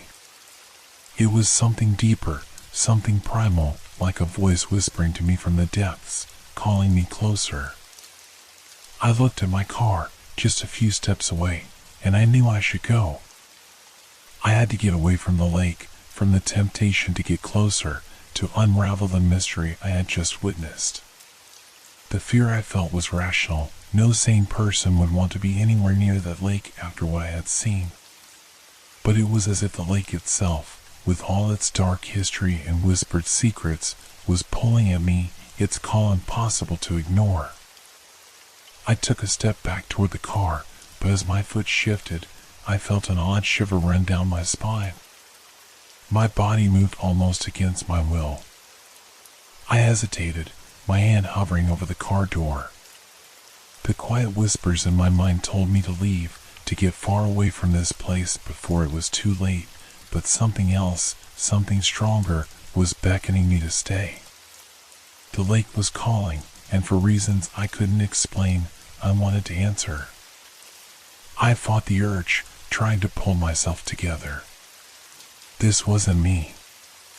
I wasn't the kind of person to give in to irrational impulses. I wasn't about to let fear control me, let some legend drag me into the water. But the more I resisted, the more intense the pull became, as if the lake itself were reaching out to claim me, its invisible fingers tugging at my very soul. I took a deep breath, trying to shake off the feeling. But it didn't work. Instead, my feet moved without my command, each step taking me closer to the water, to the place where the bomber had vanished. My heart pounded in my chest, and my breath grew shallow. It felt like I was trapped inside my own body, unable to stop the movement towards something I knew was dangerous. The pull wasn't just physical, it was emotional. It felt like the lake had a hold of my very thoughts, twisting them, turning them into something darker, something dangerous. I could hear the faint hum of the plane in my mind again, that mechanical growl from earlier, echoing through my thoughts like a command, urging me forward. I shook my head, trying to clear the fog in my mind, but it was useless. The closer I got to the water, the harder it became to fight the compulsion. The air grew colder, the shadows around the lake deepening as night continued to fall. I could feel the weight of the darkness pressing against me, thick and oppressive. It was as though the world had narrowed down to this one moment, this one place, and there was no escape. I glanced over at the lake, its surface smooth and undisturbed, but my eyes couldn't escape the space where the plane had disappeared. I knew it was still there, beneath the water, waiting. The bomber wasn't gone. It never had been. I could hear it now, louder in my head. The plane, the hum of its engines, the feeling of the air moving around me. It was pulling me closer, calling me to it like a siren's song. I stopped just short of the water's edge, my toes just touching the wet earth, but I could feel the weight of the pull dragging me forward, as if the water itself were opening up, welcoming me in. I felt nauseous, my stomach twisting as I fought the urge to step into the lake, to wade out into its depths and see where the bomber had gone. I wanted to resist. I knew I had to resist, that this was madness, but the more I fought, the more the pull intensified, a gravitational force I couldn't explain. The hum of the engines echoed through my mind, louder now, like a command to follow it, to join it in whatever dark purpose it served. Just one step. That's all it takes. The thought chilled me, and I took a step back, my hands trembling. This was wrong. I had to leave. I had to go before it was too late. But even as I told myself this, I felt the pull again, stronger this time. The lake was calling, its whispers louder, its dark promise more enticing. The bomber wasn't gone. It was still there, waiting for me. And a part of me, the part that had felt the power of its presence, wanted to find out just what it was waiting for. I took a deep breath, trying to shake off the compulsion, my legs shaking beneath me. I could leave now. I could run. But the pull was still there. And I knew that deep down, I wouldn't be able to resist it forever. The air around me felt thicker now, laden with an oppressive weight that pressed against my chest as the bomber soared overhead, its engine still humming like the growl of some ancient, unstoppable force. My eyes followed its descent, watching as it passed over the lake and into the mist that had begun to creep in from the shore. The fog was like a living thing, swirling and twisting around the edges of the lake, consuming the plane piece by piece until the last shadow of its wings disappeared into the white nothingness. For a moment, there was silence. The world seemed to hold its breath, as if time itself had stopped, caught in the space between the past and the present. I stood motionless, staring at the spot where the bomber had vanished, my heart racing in my chest. The sound of the engines had faded, but the sensation of their presence still lingered in the air, hanging heavy and cold. It felt wrong. Every fiber of my being screamed at me to run, to turn away from this place, but I couldn't tear myself away. The lake was alive with something, and I wasn't sure whether it was the plane or something far darker, something far older that had been waiting for me to come. The gnawing feeling in the pit of my stomach twisted harder, as if I was on the edge of some revelation I wasn't ready to understand. I glanced around, half expecting the plane to return, to burst out of the fog as suddenly as it had vanished. But the fog was thickening, rolling across the water in dense, creeping layers, obscuring everything beyond a few feet. The moonlight struggled to break through, its pale glow barely able to pierce the mist. I couldn't see anything beyond the swirling white, and that fact in itself felt unsettling. The bomber, the one I had witnessed, had been real, I thought again, the words slipping from my mind like sand between my fingers. And yet, it was gone. And where it had gone, I had no idea. No explanation. I turned back toward the shore, my legs heavy as though some unseen force were trying to pull me back into the fog, into the unknown. It was as though the plane had never been here, as though the world was closing up, sealing itself away, and leaving me with nothing but the aftermath of its passing, a hollow emptiness, a feeling that I had just missed something. That somehow, I had been standing on the edge of an answer, but now that the plane was gone, I was left with only confusion, dread, and the faintest taste of fear on my tongue. I took a step back, my feet heavy in the wet earth, reluctant to leave, but unable to ignore the growing sense of unease that clung to me like a second skin. As I moved, I saw something shift in the fog, a shape just beyond the veil of mist, too faint, too quick to be certain. My breath caught, and I stopped dead in my tracks.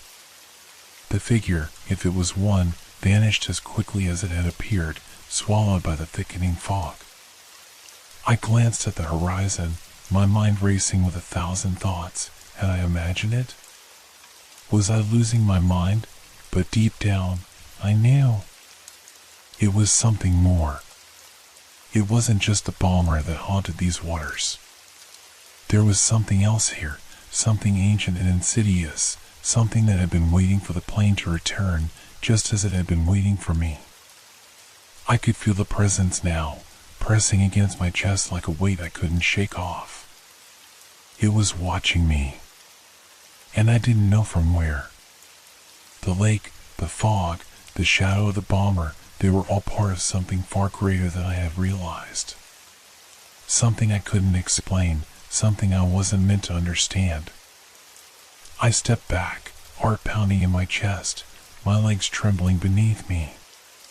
The lake was silent now, the fog swallowing the last remnants of the bomber's presence. But that quiet only made the gnawing feeling inside me worse. I was no longer just a witness. I was part of something I couldn't escape. It wasn't just the ghost of a plane or the past repeating itself. It was something far more sinister, something that had always been here, waiting. I turned and walked away from the water, though every step felt like I was being pulled in the opposite direction. The sounds of the night were muffled by the fog, the world around me distorted and unfamiliar. I could feel the weight of the presence behind me, always there, always watching. The plane had vanished into the fog, but its shadow lingered. And so did mine. Days passed since I last stood at the edge of Mono Lake, staring into the fog, watching the shadow of that plane disappear into nothingness.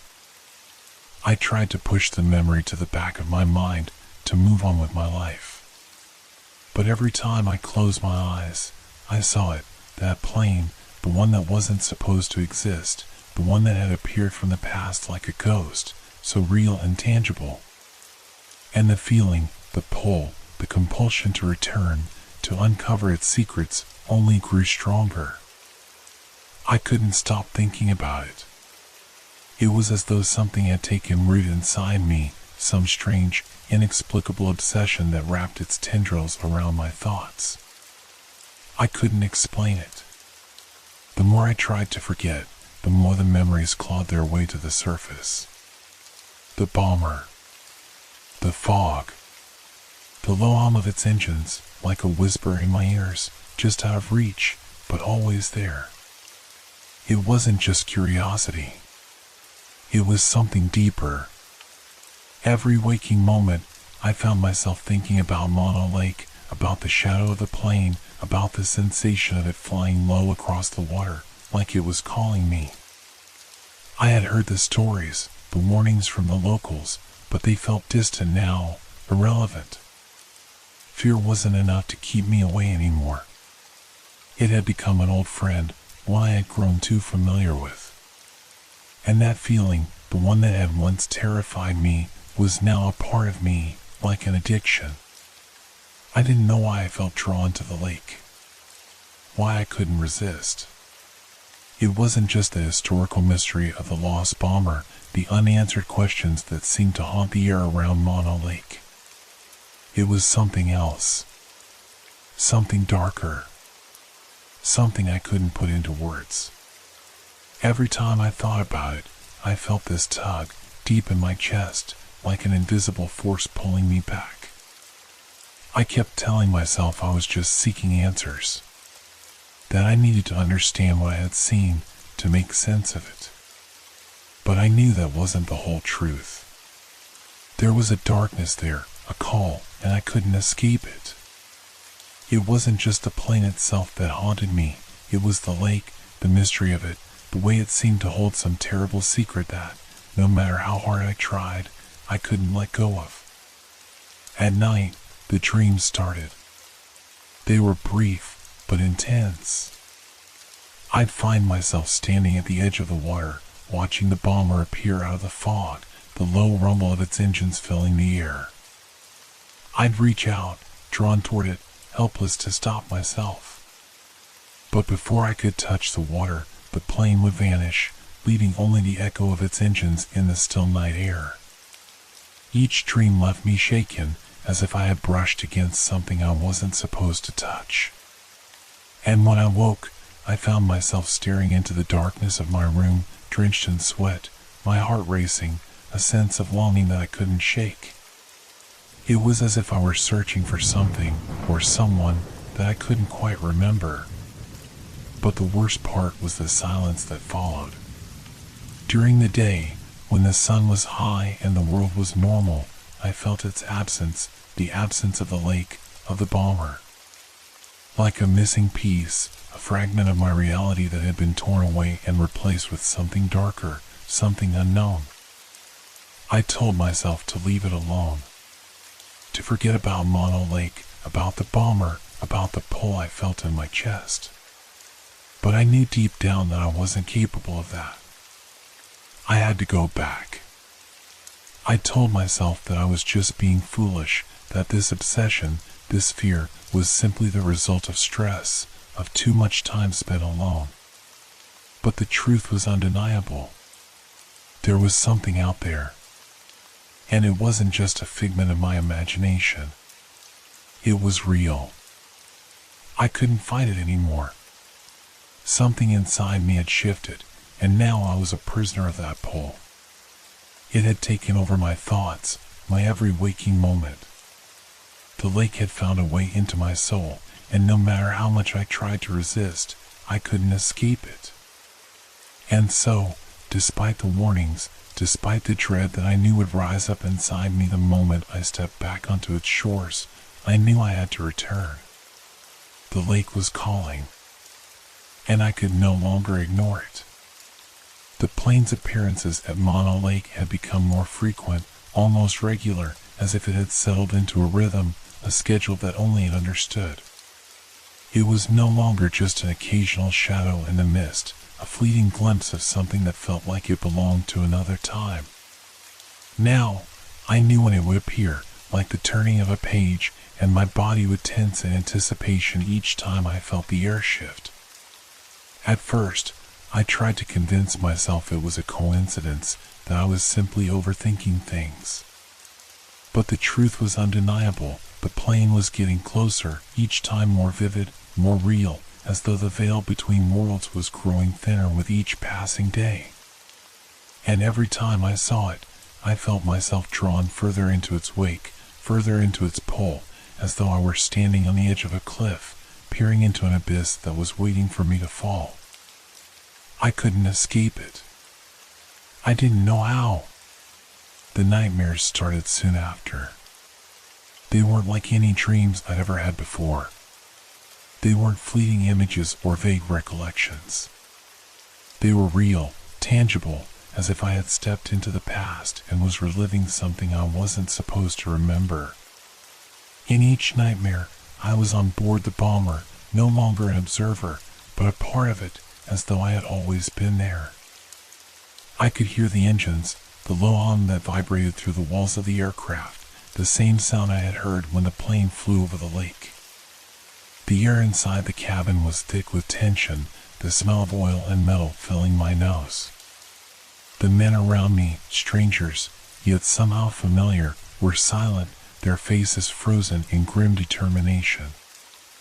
I could feel the weight of their fear, the sense of impending doom that hung in the air like a storm cloud. And then, as the bomber plunged toward its final descent, the terror hit me. I wasn't just a passive witness to this tragedy. I was living it.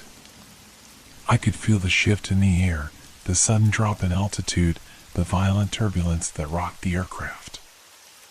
I could hear the screams of my fellow crew members, their voices drowned out by the roar of the engines, their faces twisted in terror.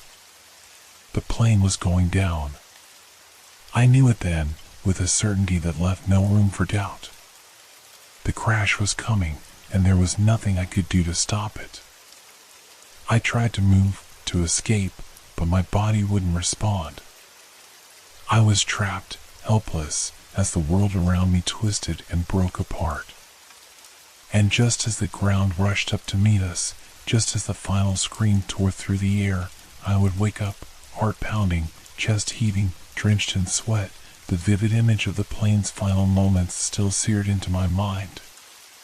Every time I woke, it felt like I had just lived through a death I couldn't fully remember, a death that wasn't mine, yet somehow felt like it was. And as I lay there, panting in the darkness, I knew it wasn't just a dream. It was a memory, or perhaps a warning. The lines between the past and the present were blurring, and I couldn't tell where one began and the other ended. Each night, the dreams grew more intense, more detailed. I could see the faces of the crew members now, their eyes wide with fear, their mouths moving as if they were trying to scream, but no sound came out. The plane's descent became more violent, more desperate. And every time I felt myself fall with it, I couldn't escape the feeling that I was one of them, that I was tied to that moment in time in a way I couldn't understand. I woke one morning, trembling and exhausted, my head spinning. I had to get up. I had to move. I couldn't stay in this place, trapped in this nightmare that was slowly taking over my reality. But as I walked through my day, I realized something chilling. The boundaries between my dreams and my waking life were beginning to blur. The echoes of the plane's engines seemed to follow me, faint but persistent. The sound of metal twisting, of screaming, of crashing, would flicker through my mind, unbidden. I couldn't shake the feeling that it was calling to me again, that the plane was waiting for me, and I had no choice but to answer. The pull was undeniable, more urgent now than ever before. Every waking moment was becoming a countdown, and I had no idea what would happen when the clock finally ran out. But deep down, I knew I had no choice but to return to the lake. The plane's shadow was waiting, and I was running out of time. I couldn't deny it anymore. Something was changing inside me. It wasn't just the dreams or the way the plane seemed to draw closer with each passing day. It was me. I was no longer the same person I had been when I first arrived at Mono Lake. There were moments, fleeting and disorienting, where I would feel an overwhelming sense of fear, one that I couldn't explain. I would be sitting at my desk, working, and suddenly, bam, the air would grow cold. My heart would race. A quick, sharp breath would catch in my throat, and I'd feel the hairs on the back of my neck stand up, as if I were being watched. I would glance around the room, convinced that something was wrong, but nothing ever was. It was a deep, bone-deep dread, a sense that something terrible was about to happen, but I couldn't pinpoint why or how. It wasn't just the physical sensations. My thoughts had begun to change, too. More and more, I found myself thinking of the plane, of Mono Lake, of the fog, and the looming, pressing knowledge that something was coming. I had a constant sense of being on the edge of something, like I was standing on a cliff, waiting for the ground to give way beneath me. I couldn't stop thinking about it. The pull was there again, stronger than before. There were times when I would be walking through the streets of the town, and my legs would start moving in the direction of the lake, as if they had a mind of their own.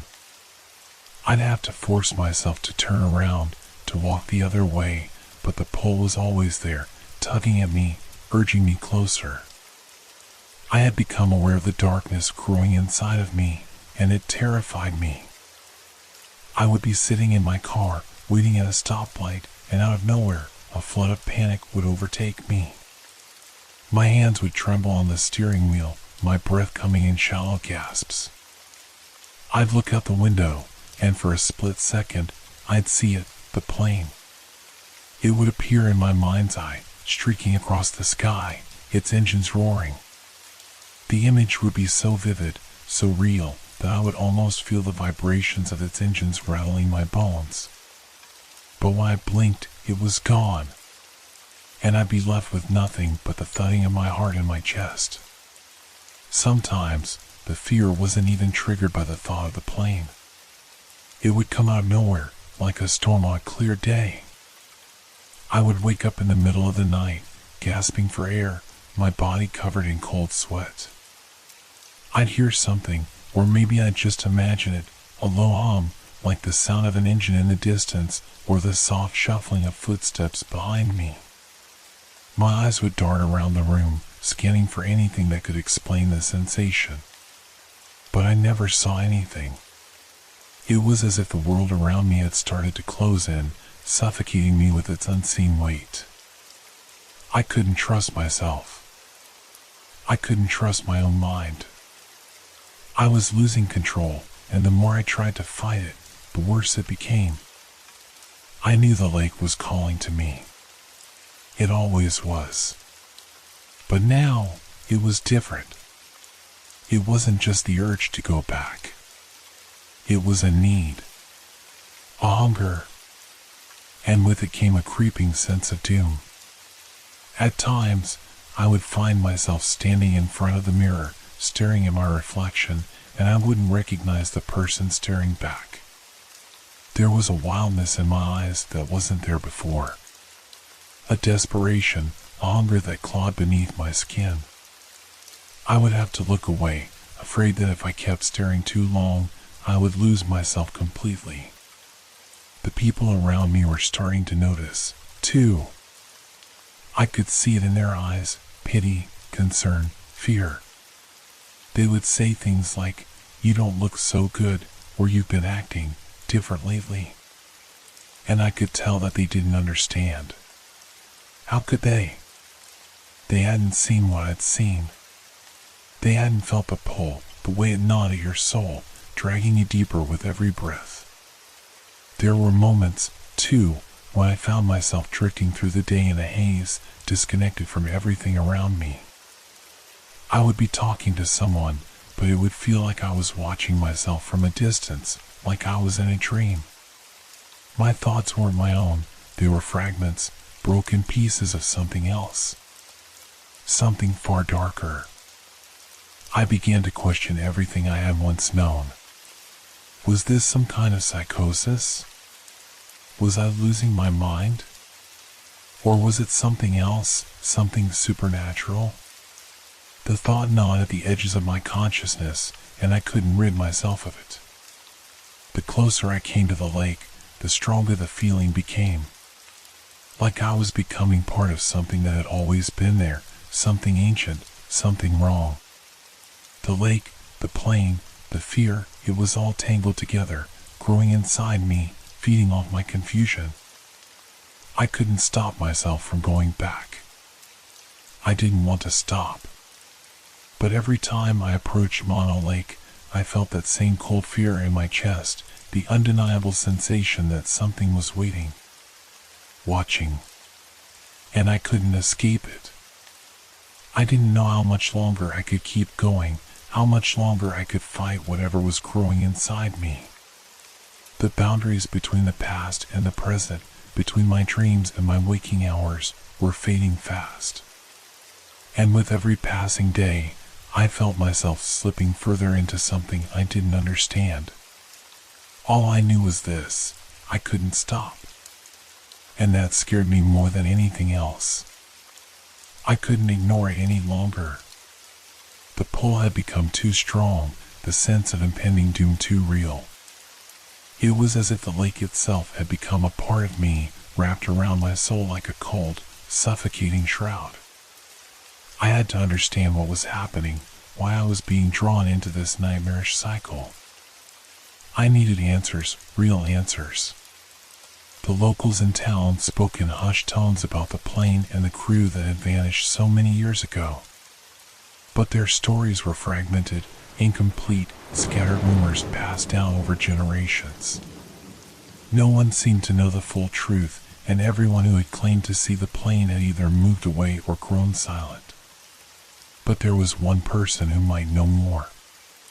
An old historian named Samuel Langford lived just outside the town. He had spent his life studying the strange and unexplained, devoting himself to the mysteries of the lake and the surrounding area. I had heard his name mentioned more than once in passing, but I had never thought much about him until now. Desperate for answers, I sought him out. The drive to Samuel's house took me farther into the wilderness, the road narrowing until it was little more than a dirt path. The air felt thicker the farther I went, and the trees crowded in, their shadows stretching long in the late afternoon light. I could feel the weight of the place pressing down on me, the same oppressive feeling that had clung to me at the lake. When I arrived at his house, I was greeted by the scent of old books and wood smoke. The man himself was much older than I had imagined, his face deeply lined, his eyes sharp and clear despite his age. He didn't ask me why I had come. Instead, he simply invited me in, as if he had been expecting me. I know what you've been experiencing, Samuel said without preamble as we sat in his dimly lit study. The plane, the lake, the sense of fear that grips you. His voice was low, gravelly, and somehow knowing. I had come here hoping for answers, but his words made my stomach twist. You've seen it, too? I asked, my voice trembling, betraying the unease that had taken root deep inside me. He nodded, his gaze never leaving mine. I've seen it. More times than I care to count. He paused, the weight of his words hanging in the air. The plane's crew never left the lake. They're still there, caught in an eternal loop. Their spirits trapped in the moment of their death. I felt my breath catch in my throat. What are you saying? That they never left? That they still haunt the lake?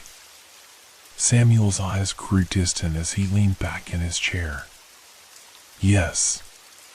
It's an old story, one that goes back to the days of the war. The bomber that vanished, the men who died. The legend says that their souls never found peace. That they're still flying that same doomed mission over and over again. Their spirits are caught in a loop, forever reliving the crash. Every time the plane appears, it's like the cycle begins anew, and anyone who sees it, well, they get pulled into it, too. I felt the blood drain from my face. A loop? The thought was maddening, and yet something inside me knew it was true. I had felt the pull, the sense of being trapped in something I couldn't escape. I could see it now, the bomber endlessly circling in the fog, its crew forever doomed to repeat their final moments. And somehow, I was becoming part of it. I thought it was just a story, I whispered, more to myself than to Samuel. A ghost story, something the locals made up. Samuel's eyes softened, though there was a darkness there too, something old, something worn by years of knowing too much. It's not just a story. The lake holds its secrets close, and sometimes those secrets find a way to reach out. That plane, those men, they're still out there. And once you've seen it, once you've felt it, you can't escape it. You're tied to it, whether you like it or not. My pulse quickened. But why? Why does it keep happening? What's the point of this loop? The historian's voice dropped even lower, as if he was sharing something too dangerous to speak aloud. The spirits of the crew are trapped, cursed to fly forever, because they never found the rest they deserved. There's no peace for them, only the endless cycle of their last moments. And anyone who sees them is drawn into that cycle, pulled closer each time. Some say the spirits need something to be free. Others say that they want something. That's why it's never the same for each person. Some are only haunted for a time, others, like you, become part of the loop itself. I swallowed hard, my mouth dry. I wanted to leave, to run away from this madness, but I couldn't. So, what do I do? How do I stop this? Samuel's face was grim. You can't stop it. You've already seen it, haven't you? The pull has begun, and you'll feel it more each time the plane appears. The only thing you can do now is prepare. You'll have to face it, face them, and hope you're strong enough to survive. I could feel the weight of his words sinking in, pressing down on me. Survive? I echoed, my voice barely a whisper. But what if I can't? Samuel stood, his old bones creaking as he moved to a shelf lined with dusty tomes. He pulled one down and handed it to me. You'll need this. It's a journal of sorts, a record of those who've been pulled in by the plane. Some survived. Others didn't. The ones who did, they all came back changed. I stared at the book in my hands, my fingers trembling. And if I don't come back? Samuel didn't answer. Instead, he turned and looked out the window, his expression unreadable. The room fell silent, and I knew deep down that whatever lay ahead, I was already too far gone to turn back. The lake was waiting. The plane was waiting. And there was no way out. I had to face the loop. Doubt. That was the word I couldn't escape. Doubt, like a shadow, clung to me in the days following my conversation with Samuel. I had gone into that house hoping to find answers, something that would explain the terror, the visions, the strange pull I felt toward Mono Lake. But all I left with was more uncertainty, more fear. I had hope for something concrete. An explanation that made sense. Something that could ground me, help me regain my bearings. But what Samuel told me, that the plane's crew was still out there, trapped in some eternal loop, and that I was now part of it, only deepened the hole I was already falling into. Every time I closed my eyes, I could see it, the shadow cutting across the water, the roar of the engines vibrating in my bones. And it wasn't just a haunting thought anymore, it was a presence, something that surrounded me. The more I thought about it, the less I was sure of what was real. Was it just my mind playing tricks? Or had I truly become ensnared by something far more sinister? I spent the following days questioning my sanity.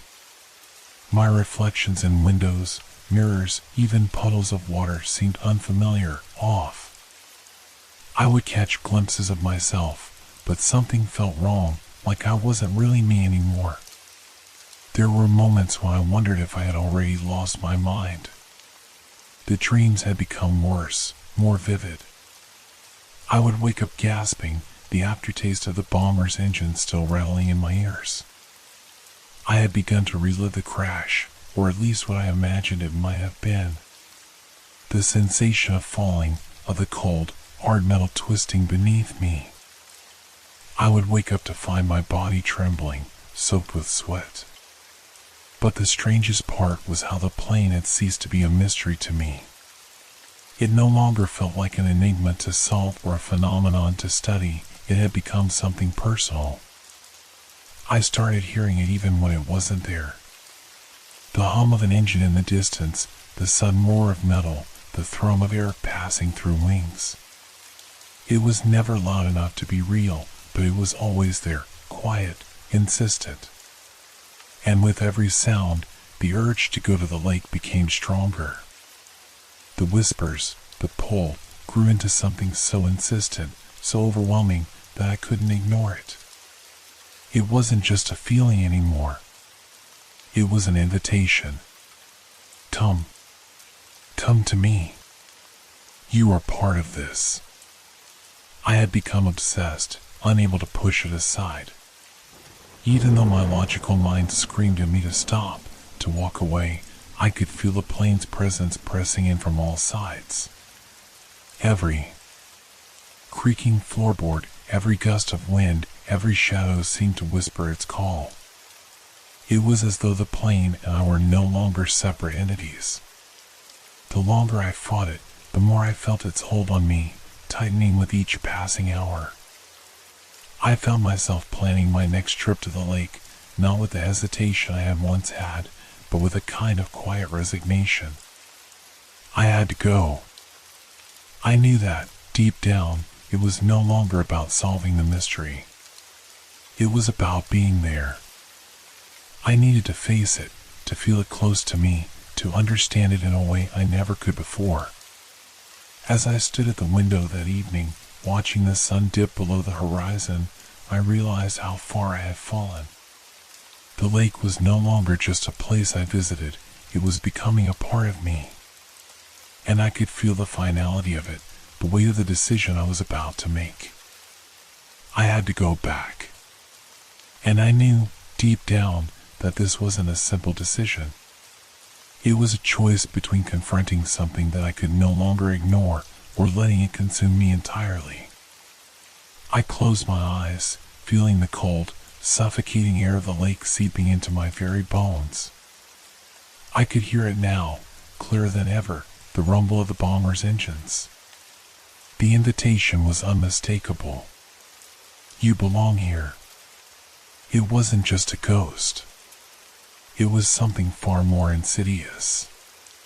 And I was already too far gone to escape. I couldn't remember the last time I had felt truly in control. Each passing day had blurred together, and the pull of the lake, the plane, had grown so strong that resisting it felt like a futile effort. It was no longer a question of whether I should return. It was only a matter of when. Tonight, as the sun dipped below the horizon, I knew it was time. I stood at the edge of my room, looking at my reflection in the mirror. The face that stared back at me seemed different, hollow, worn, as though it belonged to someone else. The weight of the past few days pressed down on me, and for the first time, I felt like I wasn't just walking toward the lake, I was being pulled toward it, as though the very earth was conspiring to lead me back to where it all began. I had no clear plan in mind. There was no strategy, no escape route. This time, I wasn't just a passive observer, waiting for something to happen. I was determined to confront it. To face the plane and whatever horrors it held within. Perhaps I could break free of its grip. Perhaps I could understand what it wanted. I wasn't sure, but I knew I couldn't keep running. I drove to the lake in silence, the road winding through the dense trees, their silhouettes like dark sentinels watching me as I passed. I had never been here at night before, at least, not in my current state of mind. But tonight, the air felt different. Heavier. The lake itself felt like a vast, watching eye, waiting for me to approach. Every mile seemed to stretch out longer than the last, until the lake finally appeared before me, its surface flat and dark like glass, reflecting the last rays of the dying sun. As I stepped out of the car, the familiar chill of the air wrapped around me. It was cold, unnaturally cold, and the scent of damp earth and decaying leaves filled my nostrils. There was a stillness here, the kind that was almost suffocating. The trees, the water, the distant hills, they were all frozen in place, as if time itself had stopped. The only sound was the distant rustling of the wind through the leaves, but even that felt wrong. It was as though the world was holding its breath, waiting for something. I walked closer to the water's edge, my boots sinking into the soft mud. My heart raced, thumping hard in my chest, but I didn't stop. This was the moment I had been dreading, the moment I had been drawn toward ever since I first saw that shadow over the lake. I could feel it now, in the air, in the ground beneath my feet, the presence of the plane, the ghosts that haunted it, the pull of something ancient and unstoppable. And then, I heard it. A low hum at first, almost imperceptible, but growing louder with each passing second. I froze, my breath catching in my throat. There was no mistaking it now. The sound of an engine, heavy and powerful, thundering across the air. It was the same as before, the same as the night I first saw it, a World War II bomber, cutting through the sky, its engines roaring like a beast in flight. The plane appeared on the horizon, just like before, but this time I didn't look away. I stood firm, watching it as it drew closer, the sound growing louder and louder, vibrating in my bones.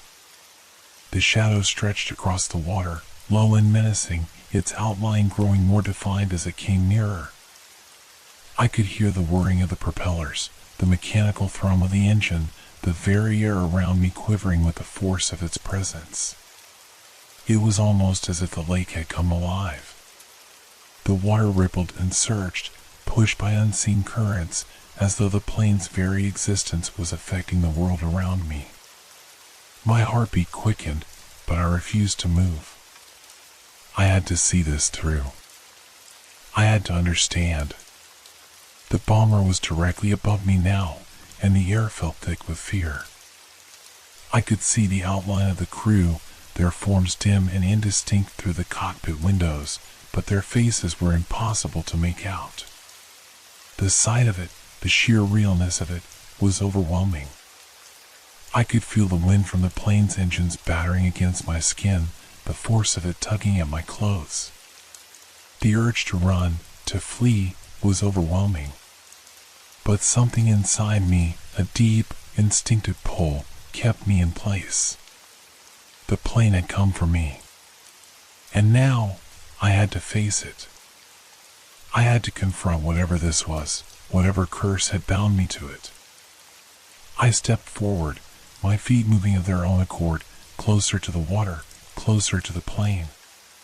My eyes were locked on it, as though I were hypnotized, unable to look away. I could hear the muffled sounds of shouting, voices I couldn't understand, echoing from within the plane. The noise was deafening now, drowning out everything else, until it was the only thing left in the world. The plane's engines roared, the propellers slicing through the air, and then, just as I thought I might be swallowed up by the sound, there was a sudden shift. The plane seemed to flicker, its outline blurring like a mirage. The lights from the cockpit flashed in rapid succession, bright against the growing darkness, and then, with a sound like thunder, it vanished. I stood there in stunned silence, my heart pounding in my chest, my breath coming in ragged gasps. The lake was still. The air had returned to its unnatural quiet. The bomber was gone, leaving only the memory of its presence hanging in the air. But I wasn't alone anymore. As I stood there, trying to make sense of what had just happened, a voice, soft but distinct, whispered in my ear. "You cannot escape." I turned sharply, but there was nothing behind me. Only the water, the trees, and the distant hills.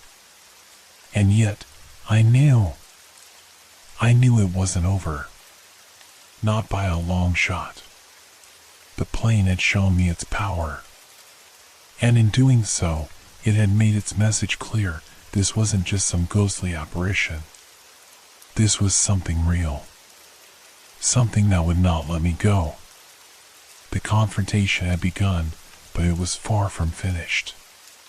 And I was already too deep to turn back. The darkness crept over the lake faster than I had expected. One moment, the sky was painted with the last streaks of daylight, and the next, the world seemed to vanish beneath a heavy blanket of fog. The air grew colder, the silence deeper. Every sound, every movement seemed to vanish into the thick mist that rolled in from the far side of the lake. It felt as though the fog had come alive, slowly consuming everything it touched. I stood at the edge of the water, my breath forming small clouds in the chilled air. The boat was there, bobbing gently in the water, waiting for me. There was no other way to get out to the center of the lake. The lake, with its eerie, black surface, called to me. I could feel the tug in my chest, a pull so strong that it seemed to override every rational thought I had. I didn't hesitate. The boat creaked as I stepped in, the noise swallowed by the thick mist that surrounded me. I grabbed the oars, and with a slow, steady rhythm, I began to row out into the heart of the lake. The fog made everything seem unreal, as if I were in a world suspended between time. There was no way of knowing how far I had gone. The shore behind me had disappeared, and the fog closed in tighter with every stroke. It felt as though the world had been reduced to nothing but water and mist, as though I were floating in an endless void. And then, just as the silence seemed to consume me, I heard it. A low hum in the distance. A sound so familiar, so terrifying, that my heart skipped a beat. It was the unmistakable sound of an engine, heavy and rumbling, like the growl of a beast awakening from a deep slumber. My stomach tightened and a chill ran down my spine. The plane. It was back. I stopped rowing. The boat gently rocked with the current, but I couldn't focus on anything except the sound. It grew louder with each passing second, louder and closer, as though it were speeding toward me. The engines roared in the distance, and my pulse quickened. I was in the center of the lake now, with no way to escape, no land to run to. The shadow was coming for me. I turned my head, trying to catch a glimpse of it through the swirling fog, but there was nothing, only white emptiness. The lake stretched out endlessly before me, and the sound of the plane's engines filled the air, vibrating through my bones. I felt my breath grow shallow, my fingers tight around the oars. My instinct screamed at me to turn back, to leave, but I couldn't. The pull was stronger now than ever. I had to see it. I had to face it. Suddenly, the fog parted just enough to reveal the shadow, growing larger, descending from the heavens like a ghostly predator. There it was, unmistakable, the silhouette of the bomber, its massive wings cutting through the thick mist, its engines thundering in the quiet night. It was flying lower this time, its shadow cast across the water, stretching for miles in the dim light. I could see it more clearly now. The plane wasn't like anything I had ever seen before. It was old, worn, the metal of its fuselage battered by years of time. Its markings were faded, its edges torn, as though it had been fighting against the years. It was the very embodiment of something lost, something trapped in a perpetual cycle. But this time, it felt closer. It felt real.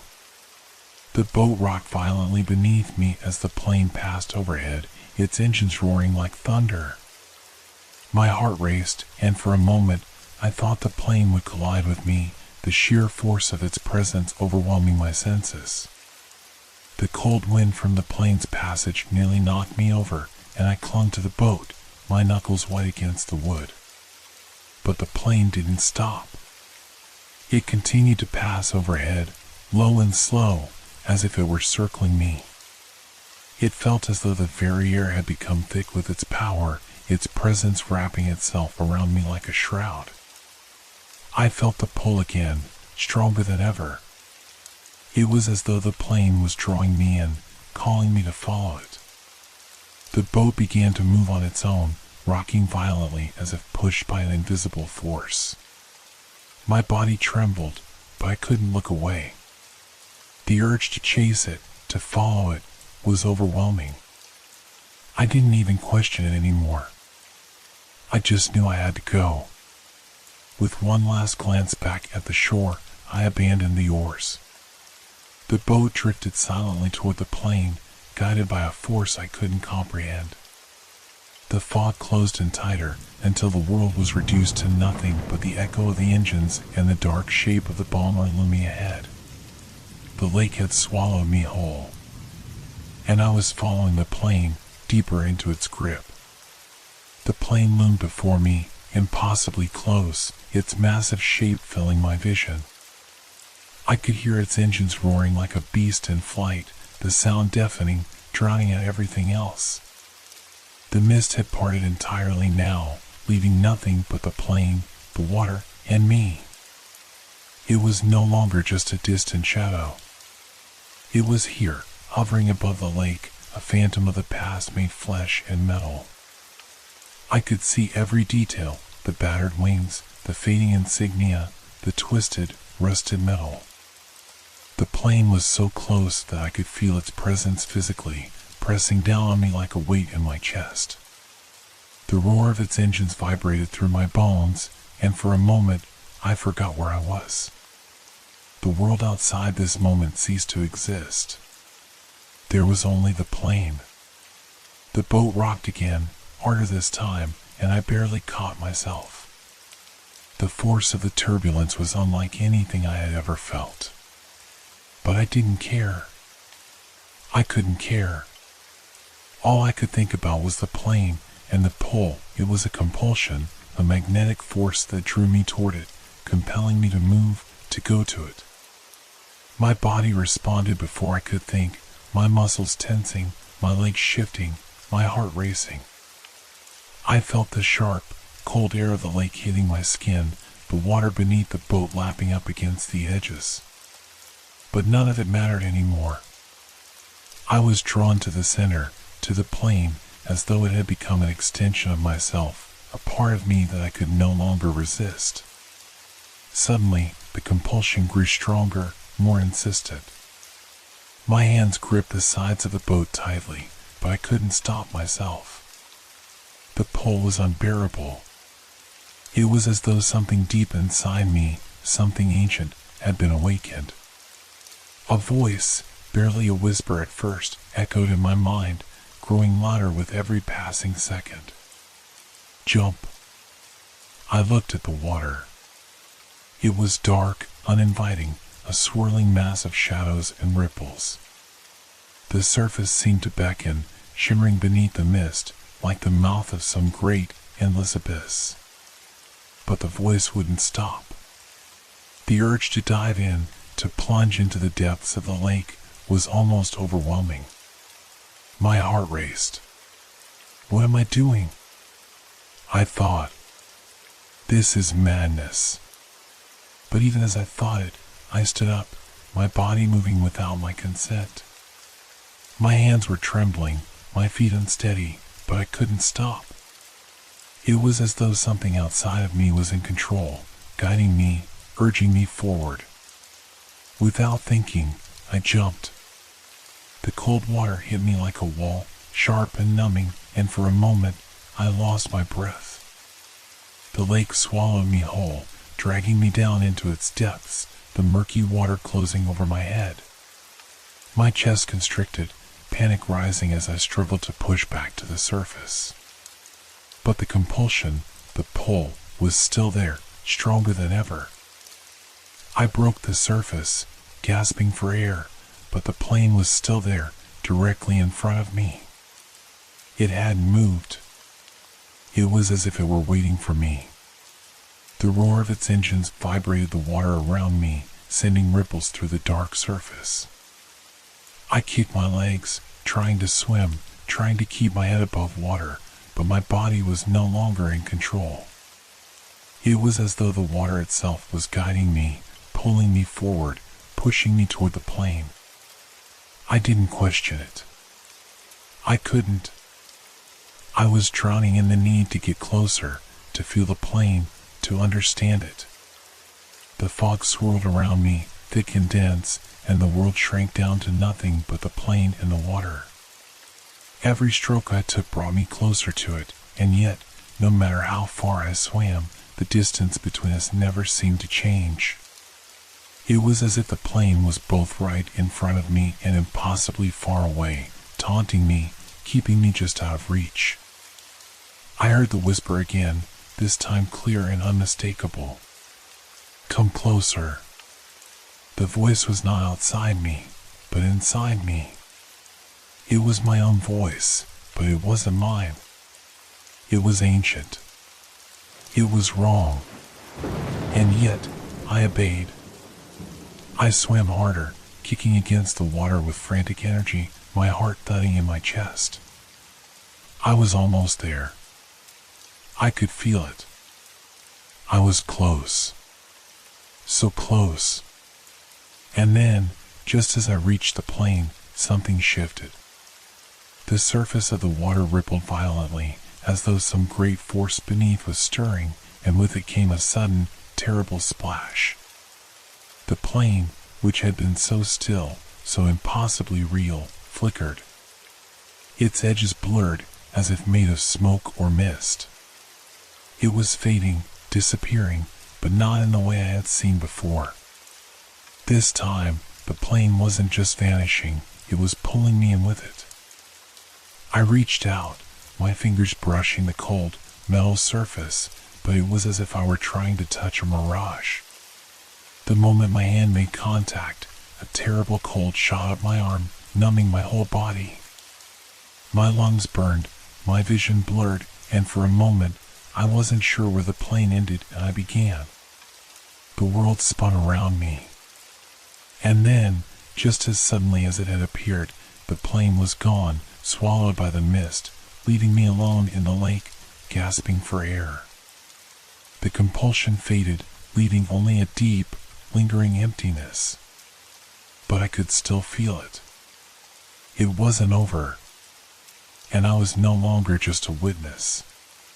Something had changed within me. Something had been awakened, and I knew, deep down, that I would never be free of it. I was tied to the lake now, as much a part of it as the plane itself. And whatever had called me here, whatever had pulled me into the water, it wasn't finished with me yet.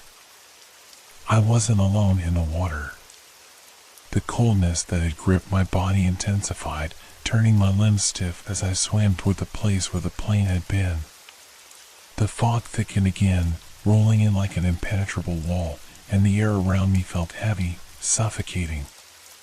But even through the haze, I could see something that shouldn't have been there, something inside the plane. A figure. It was faint at first, just a shadow, but as I got closer, it became clearer. My heart skipped a beat as I realized what I was looking at. There, through the misted windows of the bomber, stood a man.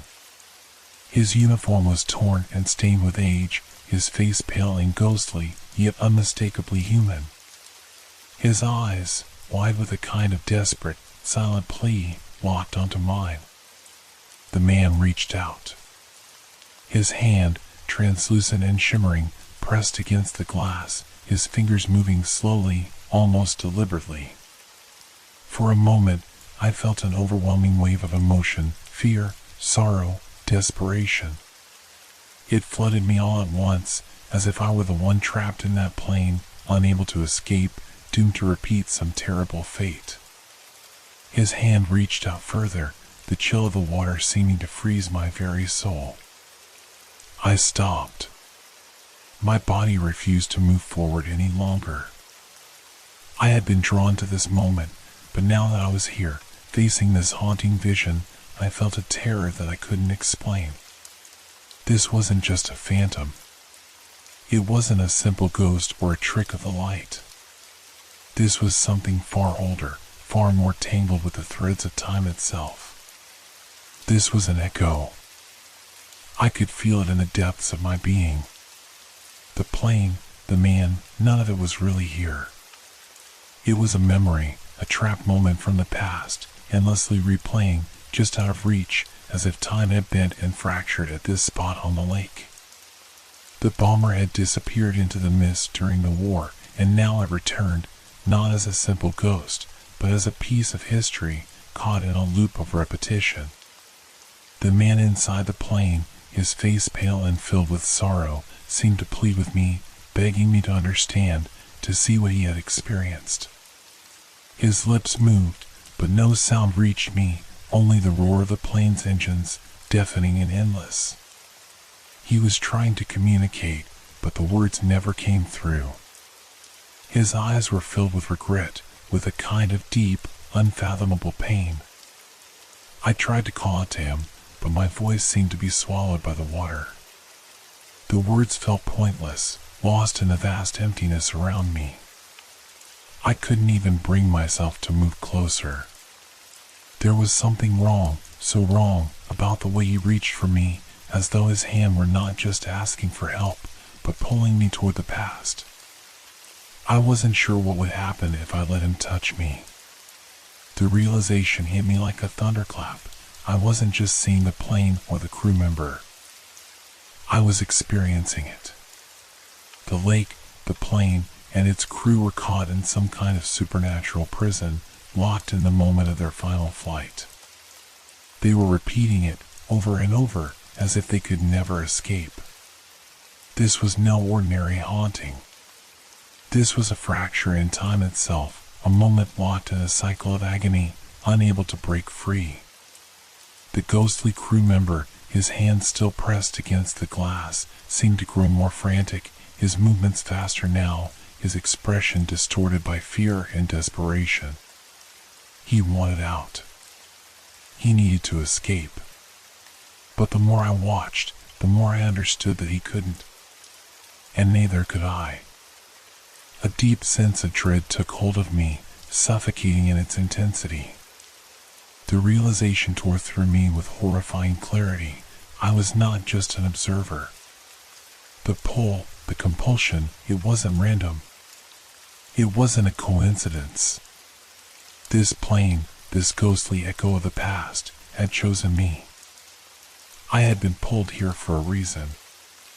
I didn't know what that reason was, but I understood now that I couldn't walk away from it. I couldn't just swim back to the shore and pretend it hadn't happened. I was tied to this place. My fate was intertwined with theirs, caught in the same endless cycle. The figure in the plane reached out again, his fingers tapping desperately on the glass. His expression twisted with something more now. Recognition? Recognition of me, perhaps? Of my presence here? I didn't know, but I felt it deep in my chest, as though his plea had reached me on some level I couldn't comprehend. And then, in an instant, he vanished. The fog swallowed the plane, and it was gone, no trace, no sound, nothing. The lake, once again, returned to its eerie stillness. I was left floating in the water, gasping for air, trembling uncontrollably. The silence was deafening, and yet I could still feel it, the pull. The echo of the past hadn't released me. It had merely retreated for now. But I knew deep in my bones that it would return. And when it did, I wouldn't be able to resist it. I hadn't even registered the movement of the boat before it happened. 1 second, I was floating in the cold water, gasping for breath, still haunted by the ghostly figure that had just vanished from the plane. The next, everything tilted violently beneath me. The boat lurched, and the sharp crack of its splitting echoed in the heavy silence. The force of the sudden shift sent me flailing, my hands grasping at the sides of the boat as it tipped dangerously to one side. Panic surged through me as I tried to right myself, but the boat was already tipping, throwing me into the freezing lake. I splashed into the water with a gasp, my body submerged momentarily before I broke through the surface. The cold was more biting now, as though the water itself had turned hostile. My chest tightened, and I struggled to keep my head above the water. The boat had capsized completely, spinning slowly in circles as it sank. Everything was spinning. For a moment, I was disoriented, my limbs weak from the cold, my heart racing in my chest. The lake stretched out around me, dark and still, the fog swirling, thickening again. I tried to swim, but the pull of the water felt stronger now, as though the lake itself was holding me down, dragging me deeper. The whispers I had heard before echoed in my ears, and I felt a strange pressure, an oppressive weight closing in around me. I couldn't tell if it was the cold or something else pressing against me. And then, I felt it. A hand. It gripped my own, firm and cold as ice. At first, I thought it was my imagination, the last remnants of the fear and chaos twisting my mind. But the grip tightened, unyielding. My breath caught in my throat, and I fought against the urge to panic, to pull away. The hand was powerful, far stronger than it should have been. It was like a vice, digging into my skin, pulling me down. I tried to scream, but no sound came out. The water surged around me, muffling everything, drowning my cries. The hand tugged again, pulling me deeper into the murky abyss. My legs kicked frantically, trying to find solid ground, but there was nothing. I was sinking, pulled by the unseen force.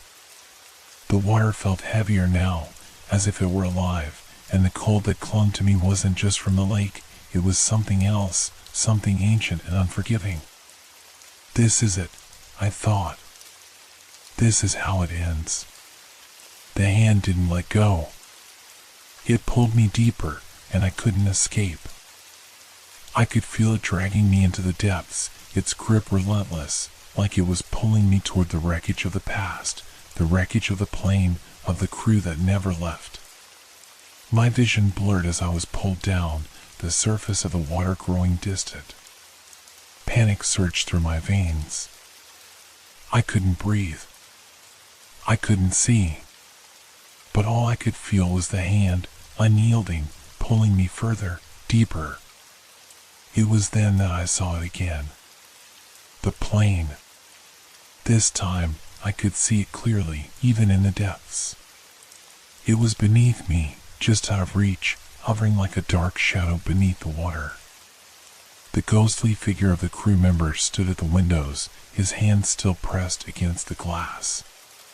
His eyes were wide with that same desperation, his face twisted in silent agony. His mouth moved, but I couldn't hear the words. His hand reached out to me again, but this time it wasn't a plea. It was an invitation. I knew, without a doubt, that this wasn't a random ghost. This was part of something much larger, a cycle, a loop that couldn't be broken. The man wasn't just trying to reach me, he was pulling me into it. I could feel it, deep in my bones, like a whisper in my mind. And then, just as quickly as the hand had gripped mine, it let go. I shot to the surface of the water with a violent gasp, choking on the cold air, my body trembling uncontrollably. My lungs burned as I fought to stay afloat, my eyes wild as I searched the lake around me. The plane was gone. The water was still again. I was alone. I didn't know how long I floated there, my body exhausted, my mind reeling from the overwhelming sense of horror that still gripped me. The hand, the plane, had all been real, and yet none of it made sense. I couldn't explain how I had been pulled under, why the plane had reappeared, or what the ghostly figure had wanted from me. But I knew one thing, I couldn't leave. The lake had claimed me, whether I liked it or not. And somewhere, beneath the murky depths, I knew the plane was still waiting.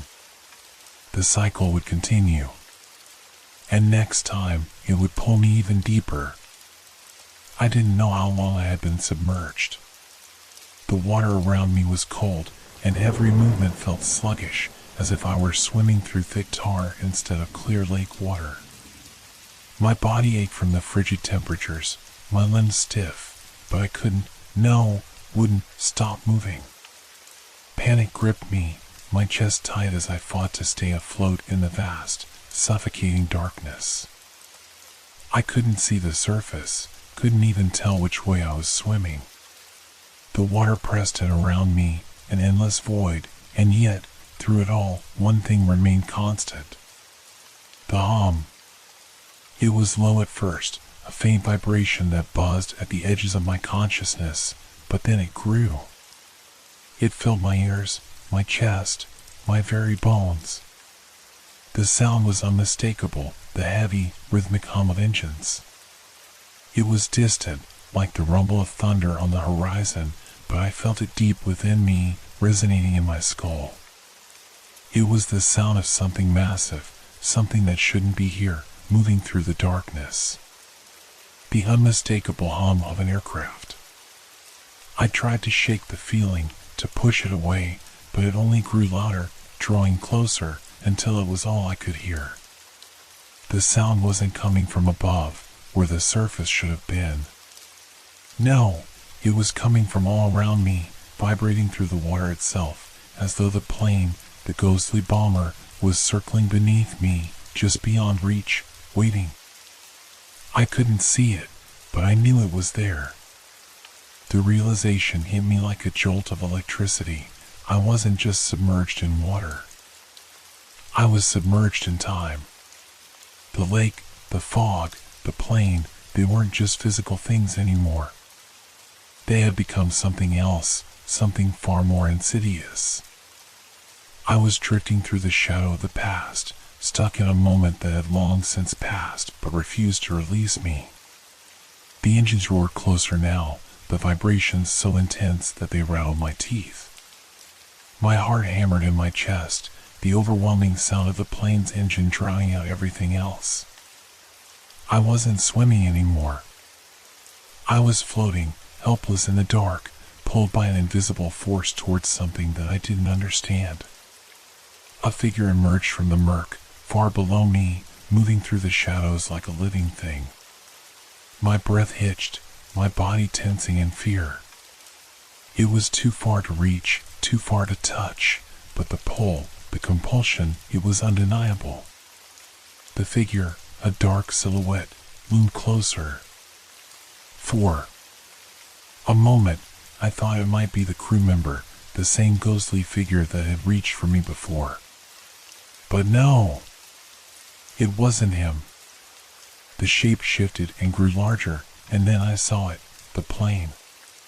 The bomber, its enormous wings cutting through the water like some dark leviathan. It hovered just below me, moving slowly, as if guided by a force I couldn't comprehend. The engines roared louder now, their sound vibrating through my chest, through my very soul. I was weightless. The sensation of sinking was gone, replaced by something worse, an overwhelming sense that I was caught. Caught in the wake of this cursed flight, bound to the lake, bound to the plane. It was no longer just a ghost. It was a part of me now. The plane flew beneath me, passing so close that I could feel the cold wind whipping against my face. I reached out instinctively, my fingers tingling with an urge to touch it, to climb aboard, to join the crew in their eternal flight. But the closer I came to the plane, the more I realized I wasn't just looking at it. I was becoming part of it. The air around me grew thick and suffocating, the cold so intense that it seemed to freeze my very thoughts. I gasped for air, but my lungs seemed to fill with water instead. I couldn't breathe.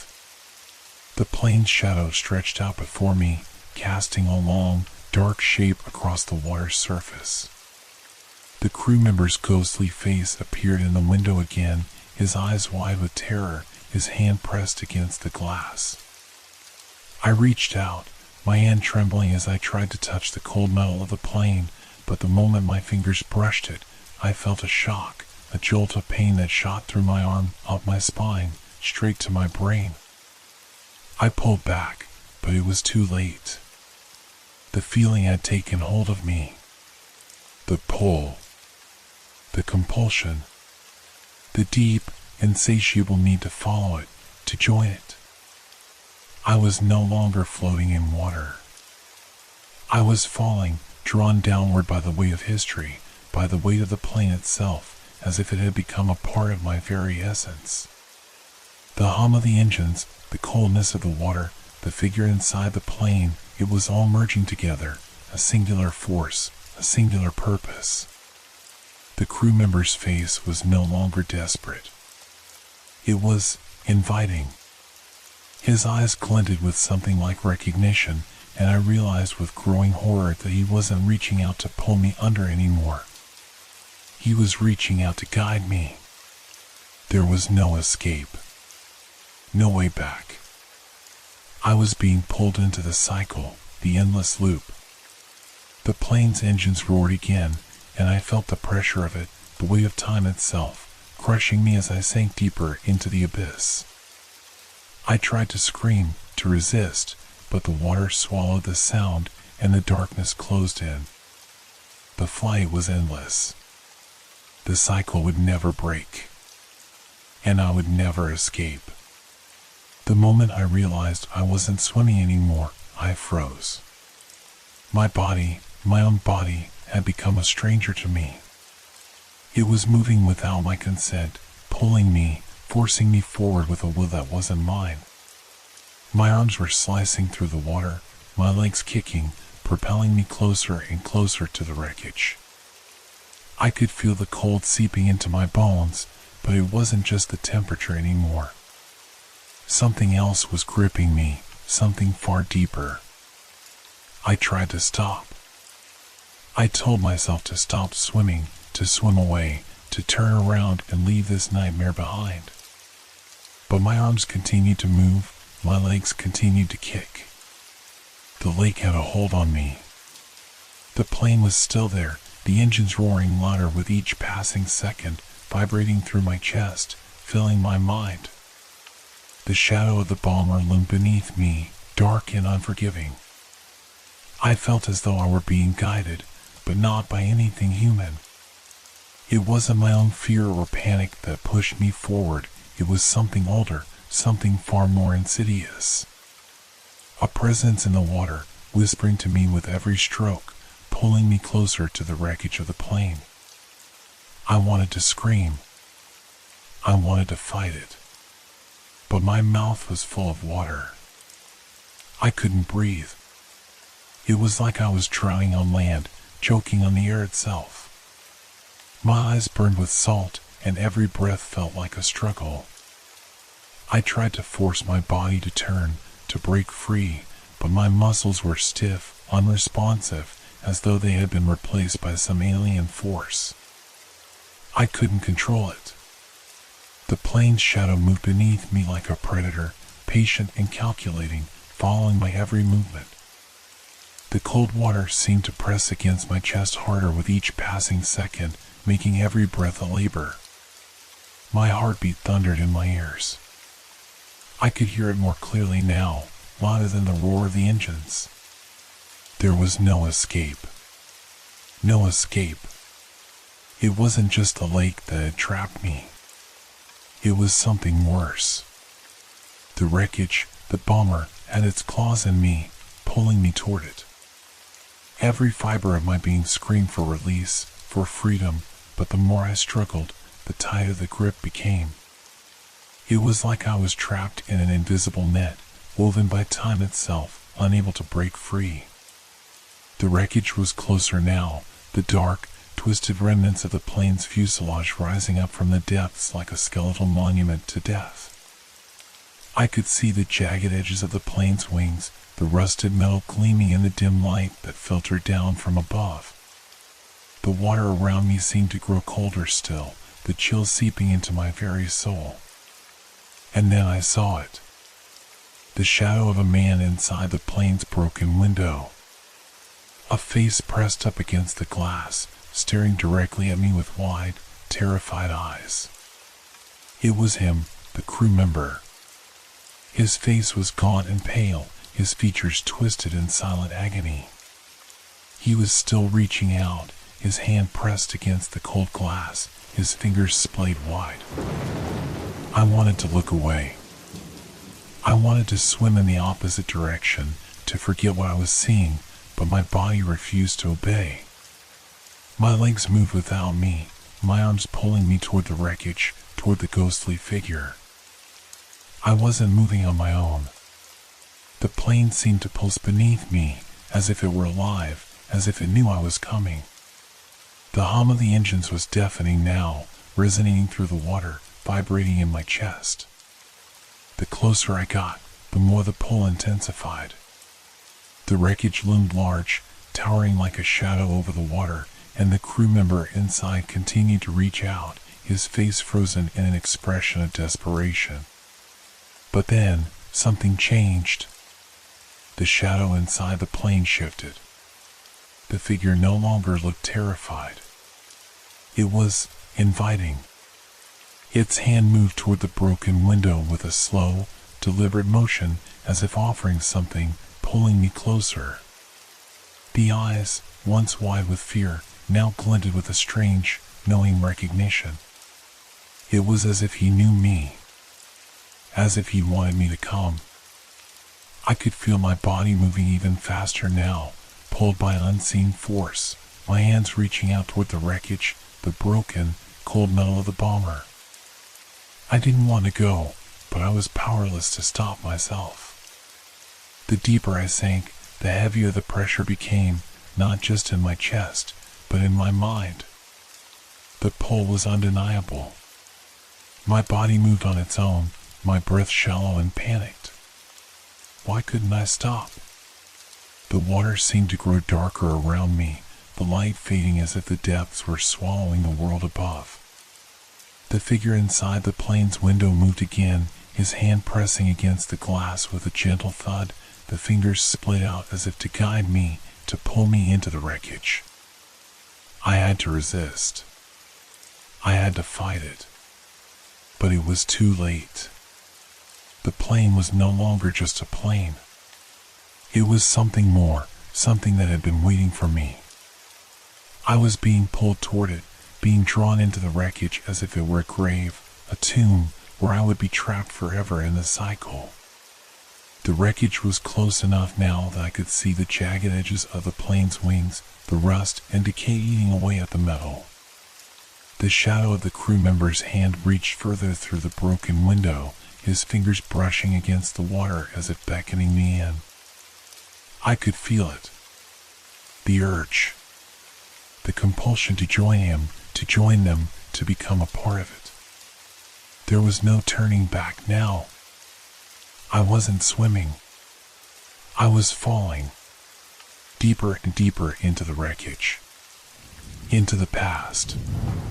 Into the endless flight. The grip was tightening. The world around me shifted. The cold, dark waters that had been suffocating me, pulling me into the wreckage of the plane, suddenly faded away. I wasn't in the lake anymore. The pressure was gone.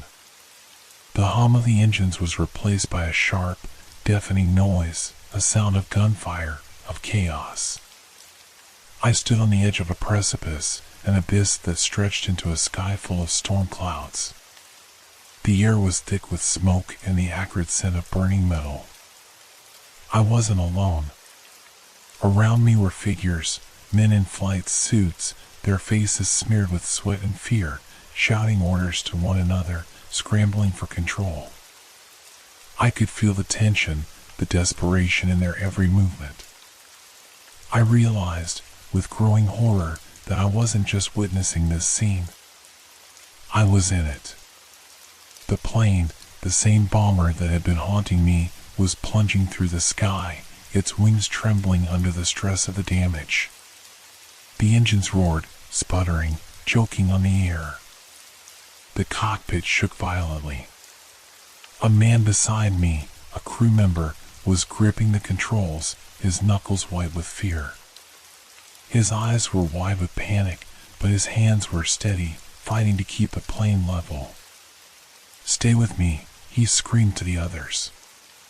His voice was hoarse, desperate, but it was drowned out by the deafening roar of the wind and the machine's groaning protests. The flashes of gunfire outside, flashes of light against the storm clouds, told me the plane was under attack. I could hear the crack of bullets tearing through the metal, the hiss of machine guns. The whole aircraft shuddered violently, the walls vibrating with each strike. Men shouted in panic, scrambling to put out fires, to tend to the wounded. I could feel the chaos now, the weight of it, the suffocating fear that gripped the crew. But it wasn't just fear, it was a knowledge, a gut-wrenching certainty that this was it. The plane was going down. There was no escape. "Get to the escape hatches," someone shouted. I turned toward the voice, but it was just a blur, a face I couldn't recognize.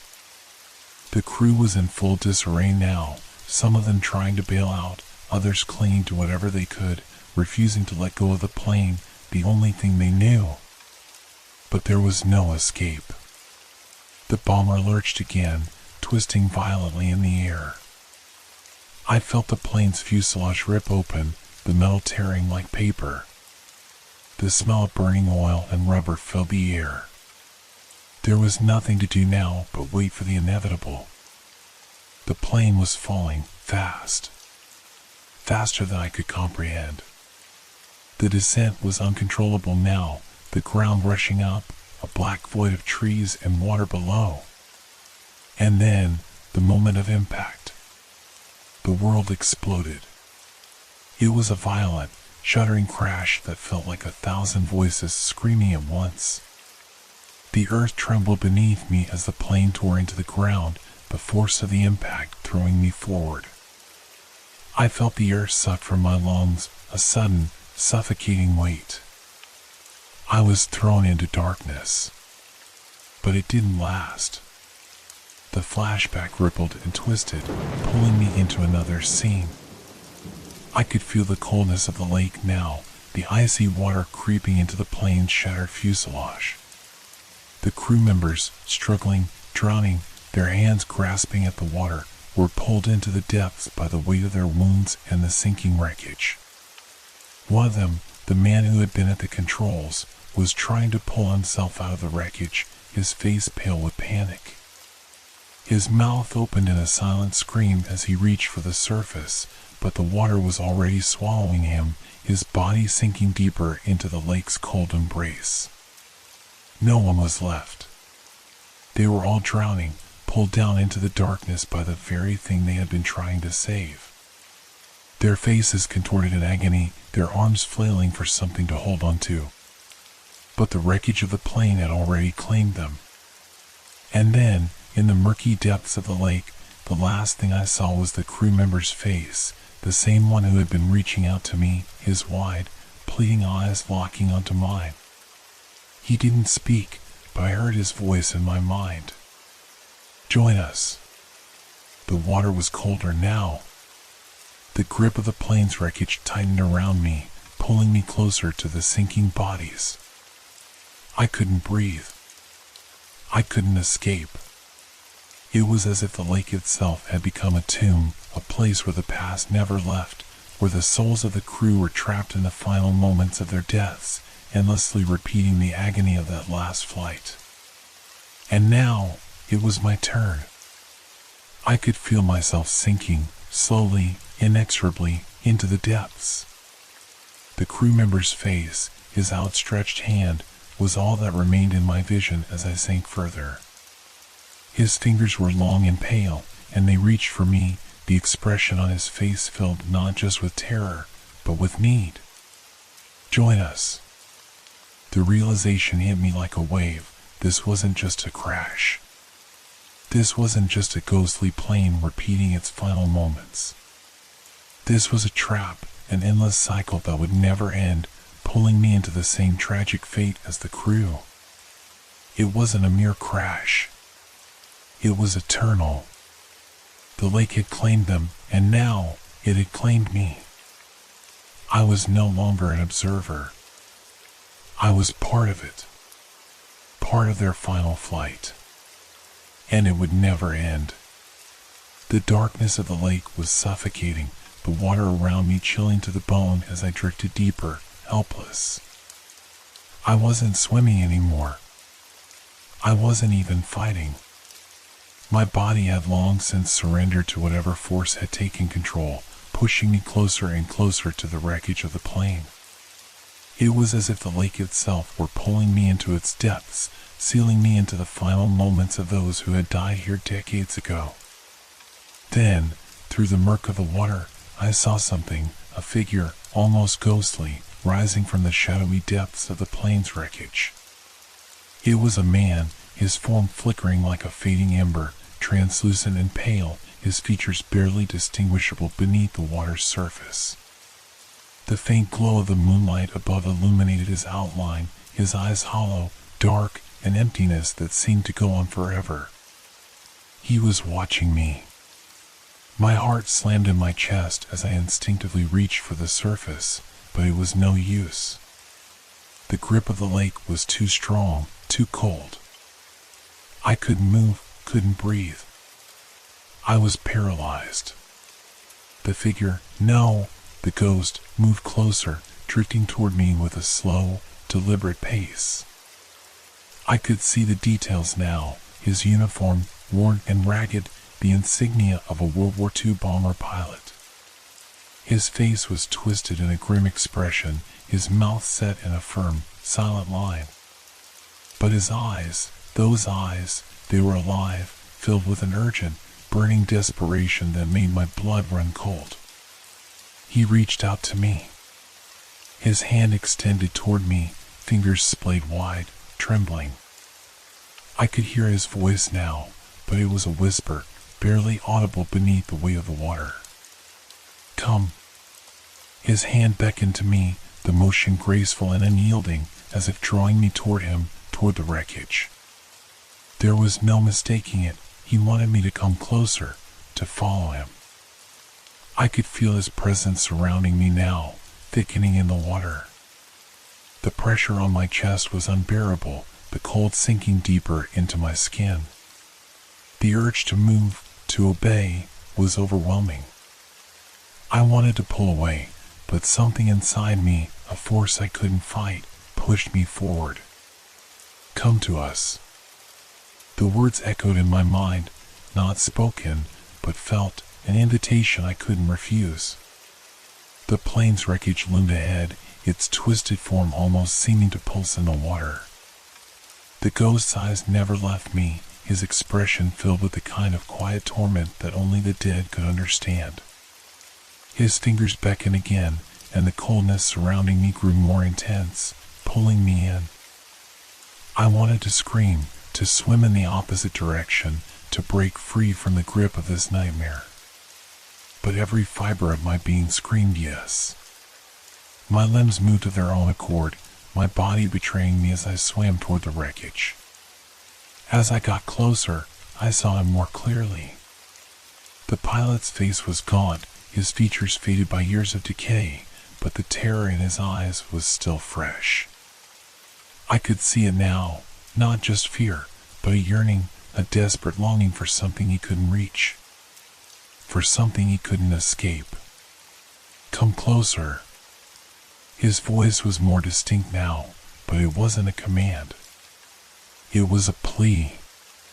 He was lost, trapped in this place, this endless loop of suffering, and he wanted me to join him, to become a part of it, to experience what he had. The wreckage of the plane loomed larger now, rising from the depths like a decaying monument. The jagged edges of its wings, the twisted metal, the broken glass, it all seemed to move, shifting in the water as if it had a life of its own. The ghost of the pilot's hand reached out further, his fingers brushing the water's surface, beckoning me with an intensity that felt like it would tear me apart. I was almost there now, so close that I could see the faint outline of the cockpit through the water. The pilot's eyes locked onto mine, his gaze pulling me in with a force I couldn't resist. His mouth moved, but the words were lost in the current. Still, I understood. "Come. Join us. Be with us." I couldn't escape. I couldn't break free. I was already falling deeper into the dark, the cold, the endless cycle of the plane's final flight. My heart raced, but my body moved forward, against my will, toward the wreckage. The plane wasn't just a plane anymore. It was a tomb, a graveyard for the lost souls of its crew, a place where time had no meaning, where the past and present collided in an eternal, crushing loop. The pilot's hand reached further, his fingers almost touching mine. There was no turning back now. The moment our hands were about to meet, I heard something else, a whisper, barely audible at first, but growing clearer with each passing second. "Don't." It was a voice I didn't recognize, a voice filled with warning, with dread. The pilot's hand froze in the water, his gaze shifting slightly. For the briefest of moments, his eyes flickered with uncertainty, confusion. And then, before I could comprehend it, his hand dropped. But the invitation remained. The pull toward the wreckage, the sense of inevitability, the sensation of being trapped, nothing had changed. I was still moving toward the plane, still falling into its grip. The pilot's ghost seemed to fade then, his figure growing more insubstantial, more distant. His eyes no longer locked onto mine. Instead, his gaze turned toward the wreckage, toward the deep, dark hole in the water where the plane had once crashed. The cycle continued, and I was a part of it now. In that fleeting moment of hesitation, I realized the truth. I had been invited not just into the plain, but into the past, into its fate, and there was no escaping. The water around me was no longer cold. It was impossibly still, unnaturally calm. The once turbulent currents had ceased, and the very surface of the lake had transformed. It was as though the water had become a mirror, a perfect sheet of glass, reflecting the dark sky above. Every ripple, every sound, every movement was erased, leaving only an eerie silence in its wake. I fought with every ounce of strength left in me, but the force pulling me toward the wreckage of the plane was relentless. My limbs moved against my will, my body submerged in the depths, dragged toward the twisted metal of the aircraft like a helpless marionette. The pilot's ghost had disappeared, his hand no longer reaching for mine, but the pull of the wreckage was more powerful than ever. The plane had become the center of everything, the focal point of this cursed loop that held the souls of its crew captive. The surface of the lake gleamed like polished obsidian, unbroken, untouched. There were no more waves, no more ripples from the wind. Time itself seemed to hang suspended in the air, as though the world had stopped turning. The eerie silence pressed in on me, suffocating, oppressive. The air felt thick, heavy, as if reality itself were holding its breath. I tried to resist. I could feel the last remnants of my sanity fighting, urging me to break free, to swim back to the surface, to escape. But the wreckage loomed ahead, its dark outline growing ever closer, its jagged edges piercing the stillness. There was no turning back now. The plane was the only thing that existed, and I was being drawn into its orbit, into its twisted, eternal fate. As I approached the wreckage, the details became clearer. I could see the torn wings, the shattered windows, the remnants of a plane that had once flown through the skies. It looked so real, so solid, as though it were still alive, still waiting for the crew to return. But there was no crew. There was only death, only ghosts. I reached the plane, my hands gripping the metal as I pulled myself toward the shattered fuselage. The cold of the wreckage seeped into my bones, the remnants of a once living machine now part of the lake's dark history. The surface was slick with algae, the twisted metal sharp beneath my fingers. I could hear it now, the hum of the engines, the low, steady thrum that resonated through the water, through the wreckage, through my very soul. It was as if the plane was alive, breathing, its engines still running, its wings still moving through the air. But there was no air here. There was only water, only the endless depths of the lake and the broken remains of a time long past. And then I saw it. The cockpit. The glass was shattered, the seat where the pilot had once sat now empty. But there was something inside, something moving in the shadows. I leaned closer, my heart pounding in my chest, my breath shallow, knowing that whatever I was about to see would change everything.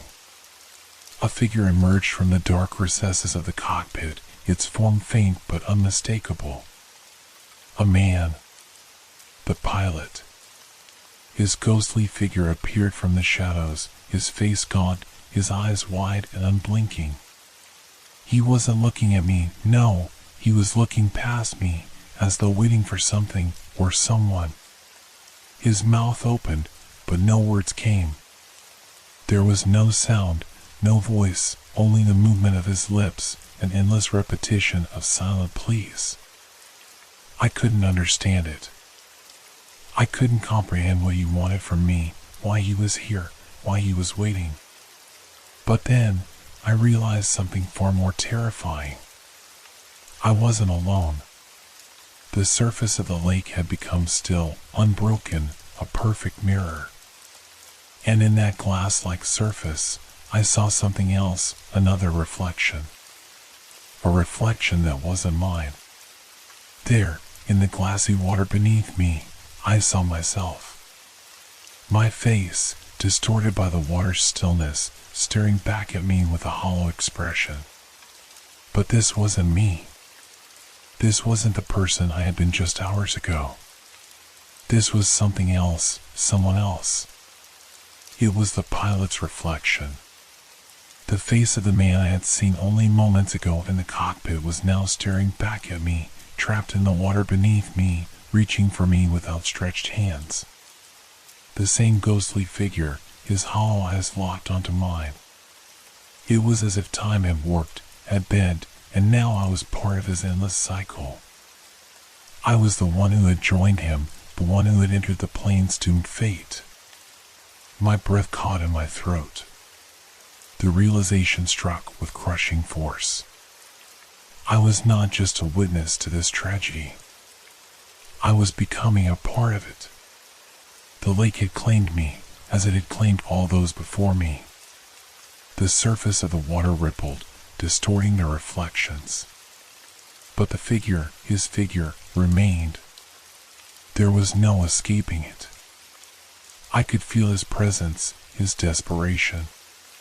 And as I looked at the cockpit, I saw what I had been drawn into, not the past, but a repeating cycle.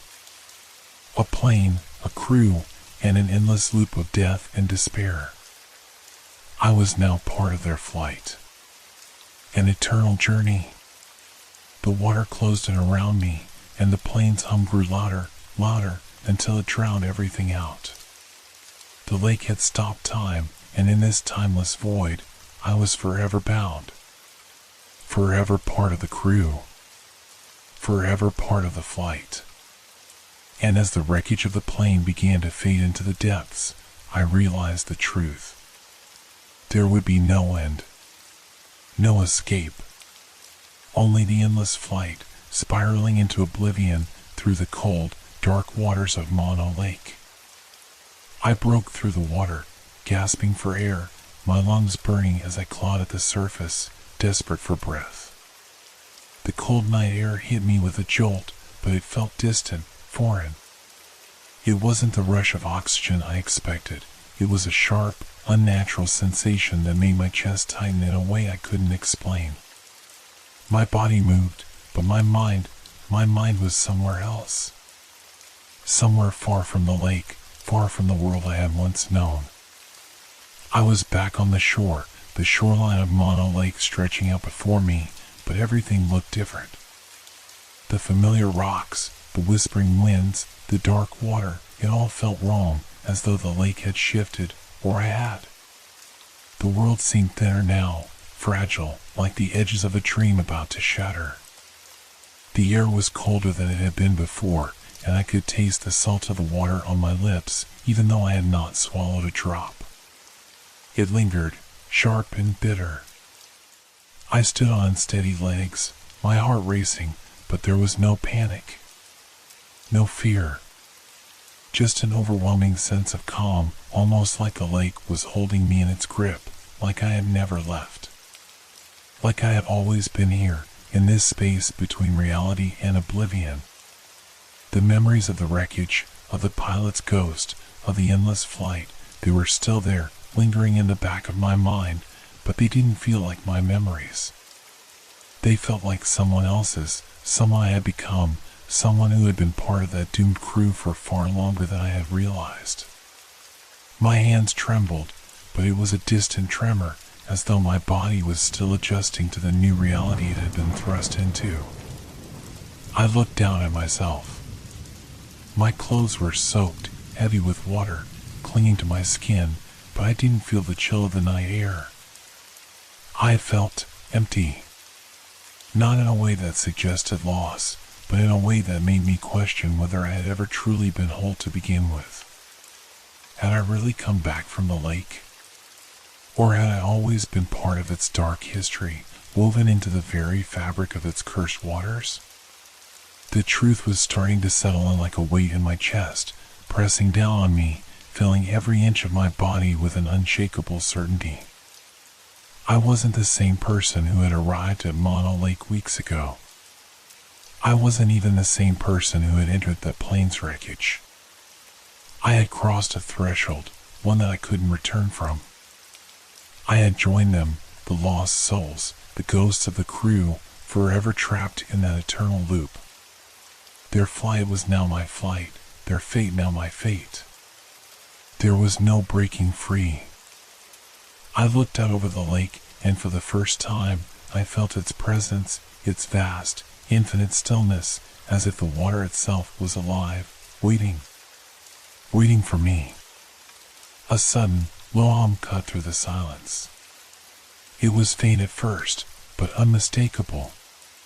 The engines of the plane, that low, constant thrumming that had haunted my every thought, now reverberated through my bones. I didn't have to look to know what was coming. I felt it. I knew it was there, hovering just above the water, waiting to return, waiting to take me back. The plane had never left. It had always been here, beneath the surface, beneath the glassy calm of the lake. And now, I was part of its journey. I was bound to it. The last flight. The mist began to roll in again, thick and heavy, obscuring the lake and the world around me. The sound of the engines grew louder, closer, and I felt a familiar tug, a pull from within that urged me forward, towards the water. My feet moved on their own, dragging me toward the lake, toward the waiting aircraft. I stopped for a moment, staring into the fog, the lake now a reflection of everything I had just experienced. The world around me seemed to bend and blur, and I realized that I wasn't in control anymore. The lake had claimed me, and I was part of its dark, endless cycle. The plane appeared through the mist, its outline emerging like a ghost from the fog. The hum of the engines was now deafening, a roar in my ears, and I could see the cockpit, empty but waiting. I didn't need to be told. I knew exactly what was happening. I stepped into the water, the coldness seeping through my clothes, but it didn't matter. It wasn't cold anymore. It was just the way things were meant to be. The water reached my waist, then my chest, then my neck, and still, the pull of the plane was stronger. My body moved, compelled, irresistibly toward the wreckage that would never sink, the flight that would never end. I was no longer just a witness. I had become a part of the endless loop. I took one final step forward, my feet leaving the shore, the water now swallowing me whole. As I descended into the depths, the last thing I heard was the sound of the engines roaring to life once more. And then, I was gone. The lake had claimed me. I was now part of the last flight. The endless flight. I walked away from the lake, each step heavier than the last. The cool night air was a sharp contrast to the warmth I still felt inside, as though the lake's chill had seeped into my bones and would never leave. I had left the water behind, but something had followed me. The sound. The hum of the plane's engines. It didn't fade. It lingered. It was subtle at first, just a faint vibration under my feet, a low thrumming that seemed to pulse with the very earth itself. I shook my head, trying to dismiss it, but no matter how fast I walked, it never faded. It grew louder with every step, resonating in my chest, in my skull, vibrating through me, a constant reminder that I hadn't truly left. The voice followed next. Soft at first, like a whisper carried on the wind, so quiet I almost mistook it for a figment of my imagination. Come back. I froze. The voice was familiar, and yet I didn't recognize it. It wasn't a voice from the past, not one of the crew members, not the pilot or the co-pilot. It was something else.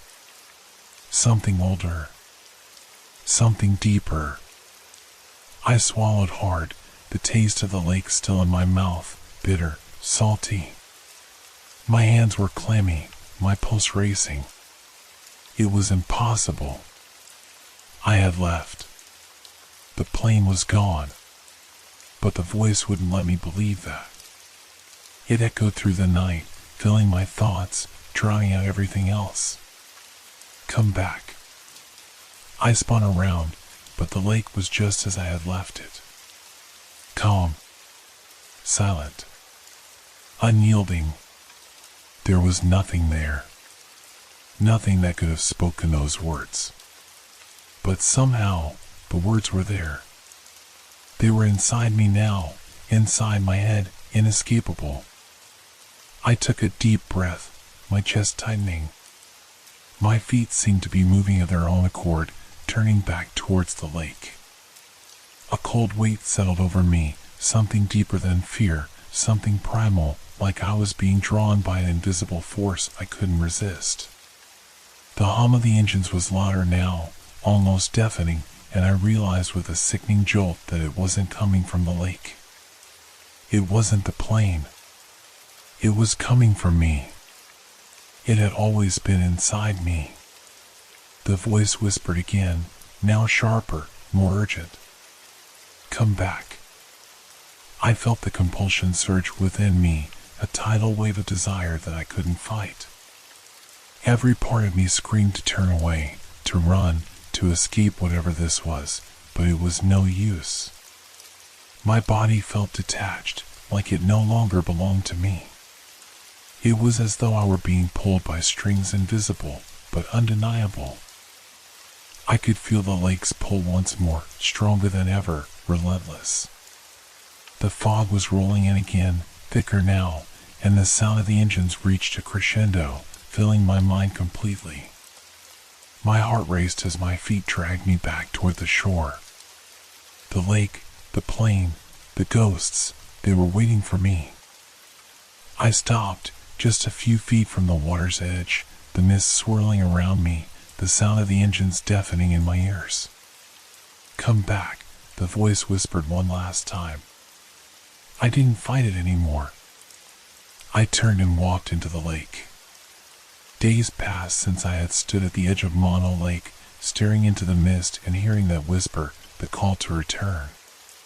The voice had faded, but its presence lingered, a dull ache at the back of my mind. It was there, always, as if a part of me was tethered to the water, to the wreckage, to the lost souls that had once flown that plane. A presence I could neither escape nor explain. I tried to go on with my life.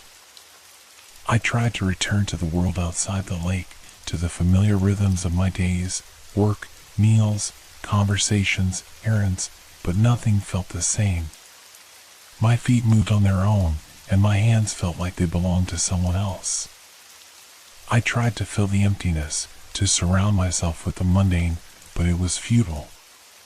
Every moment was haunted by a persistent pull, a whisper in my mind, a feeling that I was part of something larger, something other, something I could never truly leave. It wasn't like fear. It was deeper, more insidious. It was as though I had crossed a boundary, and I no longer fit into the world I once knew. I had been marked. And I knew, deep down, that I would never be whole again until I answered the call. I spent hours staring out at the horizon, caught in the rhythm of my own thoughts, waiting for the inevitable. Every time I closed my eyes, I could still hear the engines hum, vibrating in my chest. I could feel the fog wrapping around me, feel the chill of the water, and the cold hand that had gripped mine in the depths. The image of the pilot's ghost, his eyes locked with mine, haunted me in my dreams. There was no escaping it. No waking from it. I tried to ignore it.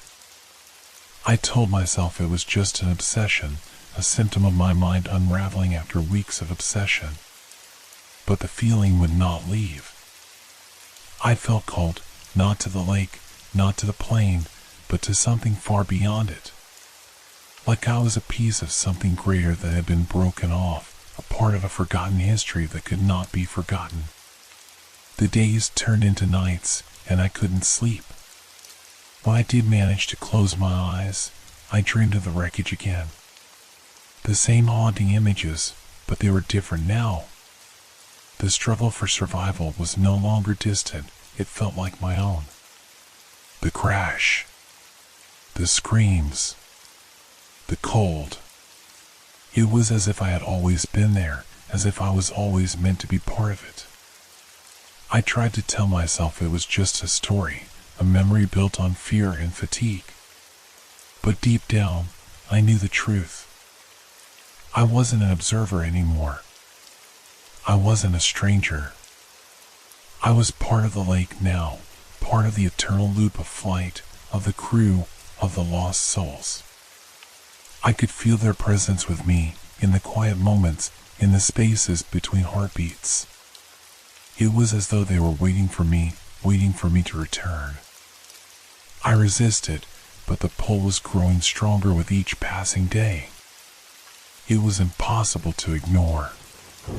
It was calling me back, urging me to go back to the water, to the wreckage, to the plane. But no matter how much I wanted to, I couldn't bring myself to go. I couldn't explain it, this overwhelming, suffocating feeling that I was meant to be there, that I was meant to return. I couldn't explain why it felt like my very soul was tied to that dark place. The call was relentless. And I knew, deep inside, that I would never be free until I answered it. Until I embraced what I had become. But still, I resisted. And I didn't know how much longer I could. It happened slowly at first, the acceptance. I didn't wake up one morning and decide to return to Mono Lake. It wasn't that simple. It was a gradual unraveling of my will, as though the force pulling me there had worn down every barrier I had left, until it was no longer a choice. It was inevitable. I had resisted for so long. I told myself that I could go on, that I could escape the pull. I tried to convince myself that I was stronger than the ghosts of the lake, that the whispers were just my mind unraveling, a fever dream born of fear and exhaustion. But every day, that voice, that pull, grew louder, more insistent. It gnawed at me, at my core, a hunger I couldn't satiate, a longing I couldn't ignore. And then one night, as I lay awake, staring at the ceiling, the weight of it all pressing down on me, I realized something. I had been fooling myself. I wasn't resisting. I had never truly wanted to resist. Somewhere deep down, I knew that I was part of this, part of the plane, part of the crew, part of the story that never ended. I had always been a part of it. There was no escaping. No going back. So, I made my decision. I packed a bag. The weight of the small pack felt strangely insignificant, as if I were preparing for a journey I had been on before, a journey I had taken countless times in my mind. I drove to Mono Lake without hesitation, the familiar path winding through the night like it always had. I didn't need to check the time. I knew exactly when I would arrive, when the fog would begin to creep in, when the lake would call me back.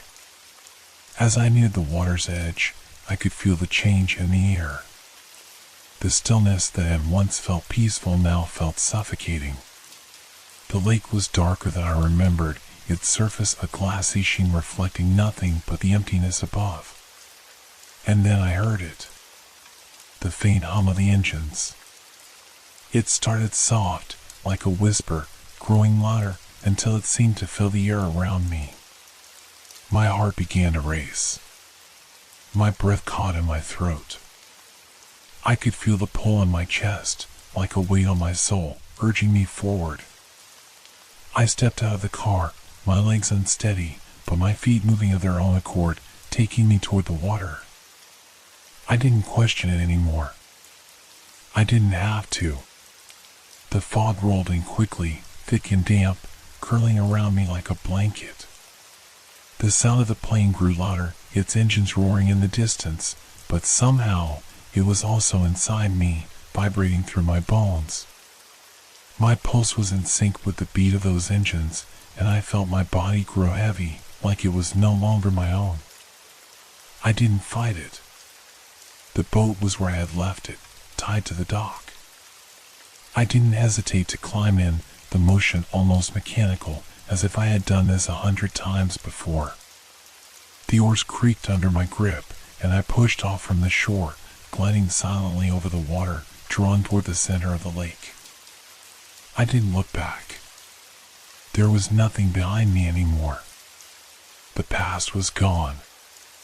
As I reached the center, I saw it, the shadow in the distance, a dark shape cutting through the fog. The hum of the engines filled the air around me, deafening now, vibrating in my skull. It was here. The plane, the ghost of the plane, was returning. And I knew, without a doubt, that it wasn't just the plane that was returning. It was me. I felt the weight of history, of the crew, of those who had vanished all those years ago, their souls bound to this place, caught in an endless loop. Their eyes were on me now, just as they had always been. And I was one of them now. I approached the wreckage, my heart pounding in my chest. The ghostly outline of the plane emerged from the mist, impossibly close, its wings just above the surface, as though it were about to land. But I knew better. It would never land. It would never stop. The wreckage glowed faintly, like a beacon. I could see the figures inside, faint shadows, moving just beyond the windows. They reached out to me, beckoning, urging me to join them. I felt their presence, their cold fingers brushing against my soul. I belonged here now. With each row of the wreckage I passed, the pull grew stronger, more insistent. The plane was no longer just a place. It was home. I docked the boat, my hands moving without thought. The fog parted before me, revealing the wreckage in all its tragic grandeur. The plane's shattered body was twisted, bent, frozen in its final moments, but it felt alive. Alive with the spirits that had never left, alive with the crew that had always waited. And so, I stepped forward, past the wreckage, into the waiting darkness. I had come back. And this time, there was no turning away. No escape. I was bound to the plane forever, just as the crew had been. And as the plane's engines roared to life once more, I knew that I would never truly leave. This was my final flight. The fog had thickened, wrapping itself tightly around the lake, cloaking everything in a blanket of pale gray. The air was still, the water unmoving, reflecting nothing but the emptiness above. A silence hung heavy over the land, broken only by the occasional ripple from a distant breeze. But even in that silence, I knew it was only a matter of time. I stood at the water's edge, my feet planted firmly in the soft earth, my eyes fixed on the horizon. I had been here before, many times, but this time was different. The pull in my chest was stronger now, more familiar, like the echo of my own heartbeat. It wasn't fear that gripped me, no, it was something far deeper. I had accepted it, all of it. The call, the history, the plane. The sound of the engines was distant at first, a faint hum, barely perceptible beneath the weight of the fog. But I knew what it was. I had known it for so long. I had been waiting for this moment, waiting for it to return. And now, it was coming. I could hear it growing louder with each passing second, the engines roaring in the distance, cutting through the silence. I felt the vibration in the ground beneath me, felt the hum of the plane in my bones. It was approaching. It was inevitable. I didn't turn around to check if the boat was still where I had left it. I didn't need to. I wasn't going anywhere this time. I had no need to escape. There was no escape. The shadow appeared first, like it always did. A faint outline, too distant to make out clearly, but I knew what it was. The silhouette of the plane, a World War II bomber, gliding low over the water, its wings stretching wide against the darkening sky. It moved slowly at first, almost as though it were waiting for me to recognize it, to acknowledge its presence. I felt a deep, unshakable calm settle over me, an overwhelming sense of belonging. The whispers were louder now, not just in my ears but in my mind, filling my thoughts, urging me forward. I was no longer an observer. I was no longer an outsider.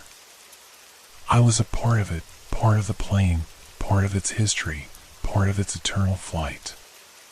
The plane grew closer, its shape becoming more distinct, its outline clearer, and the roar of its engines drowned out everything else. My heart matched its rhythm, pounding faster, syncing with the beat of the engines. The plane was coming for me, just as it had come for the others. Just as it had come for me long ago. I stepped closer to the water, my eyes locked on the plane, on the wreckage that awaited me in the mist. I could hear the crew now, their voices faint but unmistakable, calling out to me, their figures appearing in the windows, reaching toward me. They were not ghosts. No, they were echoes. And I was becoming one of them. I felt the lake's cold mist against my skin, the dampness creeping through my clothes. But it was comforting now. The chill was no longer a threat. It was a welcome embrace. I was part of this. This was my home now. And as the plane drew nearer, closer than ever before, I knew the truth. I wasn't here to witness it. I wasn't here to try to understand it. I was here because it was where I was meant to be. I was here because I, too, was bound to the lake, bound to the plane, bound to the crew that had never left. The plane's shadow loomed over me now, its engines a deafening roar, and as it passed just above the water, I could feel it pulling me in, closer and closer, like gravity itself had changed, bending to its will. The whispers grew louder, the figures in the windows reaching for me. And then, as if on cue, the plane began to descend. It was landing, not on the water but into the depths, where the wreckage awaited. I stepped forward, the water now rising to my knees, my chest, until the weight of it pulled me under. This time, I wasn't struggling. I wasn't trying to break free. I was sinking, willingly, knowing that I was no longer just a witness. I was part of it now. The crew.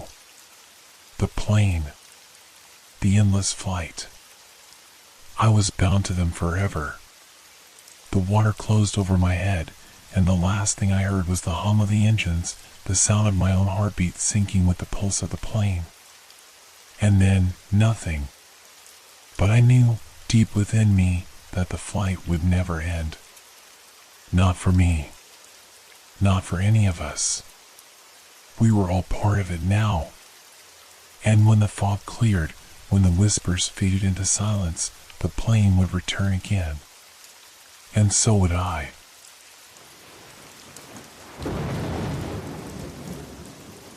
This has been a long, dark journey through the night with Whisper Crowley. Thank you for staying with us until the end. Leave a like if these stories made you look at the darkness a little differently, and share in the comments what you enjoyed most or what gave you chills. Make sure to subscribe so you don't miss our next Sinister Whispers.